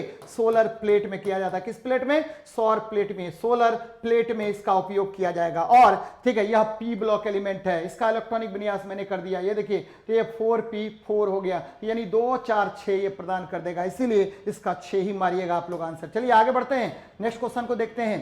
कोई एक ऐसा सॉफ्टवेयर जो कंप्यूटर की सभी प्रक्रियाओं को प्रतिबंधित देखो और प्रोग्राम के एप्लीकेशन को चलाने के लिए आवश्यक होता है, उसे हम ऑपरेटिंग सिस्टम कहते हैं। क्या कहेंगे? ऑपरेटिंग सिस्टम कहेंगे। ये देखिए ऑपरेटिंग सिस्टम आपको आपके सिस्टम पर होता है और वह क्या करेगा, जितना भी आपका एप्लीकेशन होगा उसको काम करने में सहायता करेगा। आपका ये ऑपरेटिंग सिस्टम याद रखना है, जैसे विंडोज 7, विंडोज 10, विंडोज एक्सपी, ये सब क्या है? आपका ऑपरेटिंग सिस्टम है। तो याद रखिएगा ऑपरेटिंग सिस्टम चलाने की अनुमति देता है। मॉडेम, डिमॉड्यूलेटर और मॉड्यूलेटर होता है आपके, ठीक है, कंप्यूटर सिस्टम को इंटरनेट से जोड़ने के लिए जिसकी आवश्यकता होती है उसे मॉडेम कहते हैं। और स्पैम क्या होता है? तो अनवांटेड जो मेल होगा उसको स्पैम कहा जाता है। क्या कहते हैं? स्पैम कहते हैं। तो याद रखिएगा ऑपरेटिंग सिस्टम हो जाएगा। चलिए आगे बढ़ते हैं, नेक्स्ट क्वेश्चन को देखते हैं क्या कह रहा है। ऑपरेटिंग सिस्टम सॉफ्टवेयर एक ऐसा सॉफ्टवेयर है जो कंप्यूटर की सभी प्रक्रियाओं को प्रबंधित करता है और प्रोग्राम और एप्लीकेशन को चलाने की अनुमति देता है। तो ये ध्यान में रखिएगा। चलिए लास्ट क्वेश्चन है, क्रांतिक तापमान पर ध्यान दीजिएगा जरा। ये क्या है? ये द्रव है। क्या है? द्रव है। द्रव, ध्यान में रखिएगा, द्रव के ऊपरी परत पर लंबवत रेखा पर लगने वाले बल को हम पृष्ठ तनाव कहते हैं। सरफेस टेंशन बराबर क्या होगा? बल बटे लंबाई। सरफेस टेंशन बराबर क्या होगा? बल बटे लंबाई होगा। और इसका मात्रक क्या होगा? न्यूटन पर मीटर होगा। न्यूटन पर मीटर होगा। याद रखिए द्रव बूंदों का गोलाकार होना, द्रव बूंदों का गोलाकार होना, वर्षा बूंदों का गोलाकार होना और पारा की बूंदों का गोलाकार होना, गर्म चाय का स्वादिष्ट लगना, ठीक है, गर्म चाय का स्वादिष्ट लगना, जल में साबुन के या डिटर्जेंट के डालने पर पृष्ठ तनाव का घट जाना, ये सब क्या होता है? सफाई करने में सहायता करता है। ये सभी गुण किसके कारण? पृष्ठ तनाव के कारण होगा। किसके कारण होगा? पृष्ठ तनाव के कारण होगा। याद रखिए, बार बार क्वेश्चन पूछेगा कि जब हम चाय पीते हैं तो स्वादिष्ट लगता है क्योंकि गर्म चाय जो होगा उसका पृष्ठ तनाव घट जाएगा, वो अधिक सरफेस एरिया पर फैलेगा जिसके कारण वह स्वादिष्ट लगेगा। क्वेश्चन पूछेगा वर्षा बूंदों का गोलाकार होना, पारा बूंदों का गोलाकार होना किसके कारण? तो पृष्ठ तनाव के कारण। तो भाई साहब, ठीक है, क्रांतिक तापमान पर द्रव के पृष्ठ तनाव का मान क्या हो जाता है? तो 0 हो जाएगा। और मैंने बता दिया कि यह द्रव के ऊपरी तल का गुण होता है और यह तापमान के बढ़ने पर, यह देखिए बार बार क्वेश्चन पूछेगा, तापमान के बढ़ने पर पृष्ठ तनाव का मान क्या होगा? तो भाई साहब घट जाएगा। तो ये आज मैंने सेट आपको करवाया और ये बहुत बहुत इंपॉर्टेंट सेट है और इसमें देखिए थोड़ा सा टाइम भी ज़्यादा लगा है तो कोई प्रॉब्लम नहीं है। आपको सफलता दिलाने के लिए, आपको ऊंचाइयों तक पहुंचाने के लिए मैं कृत संकल्प हूं। और ध्यान में रखिए, मैं बार बार बताता हूं, जाते जाते मैं एक बार बातें आपको कह रहा हूं कि देखिए भाई, कोई शॉर्टकट तरीका नहीं होता है, कोई जुगाड़बाजी पढ़ाई में नहीं होता है। केवल और केवल, ठीक है, मेहनत करने से ही व्यक्ति को सफलता मिल सकती है। इसलिए मेरी गुजारिश है, पढ़िए पढ़िए पढ़िए। जय हिंद, जय भारत।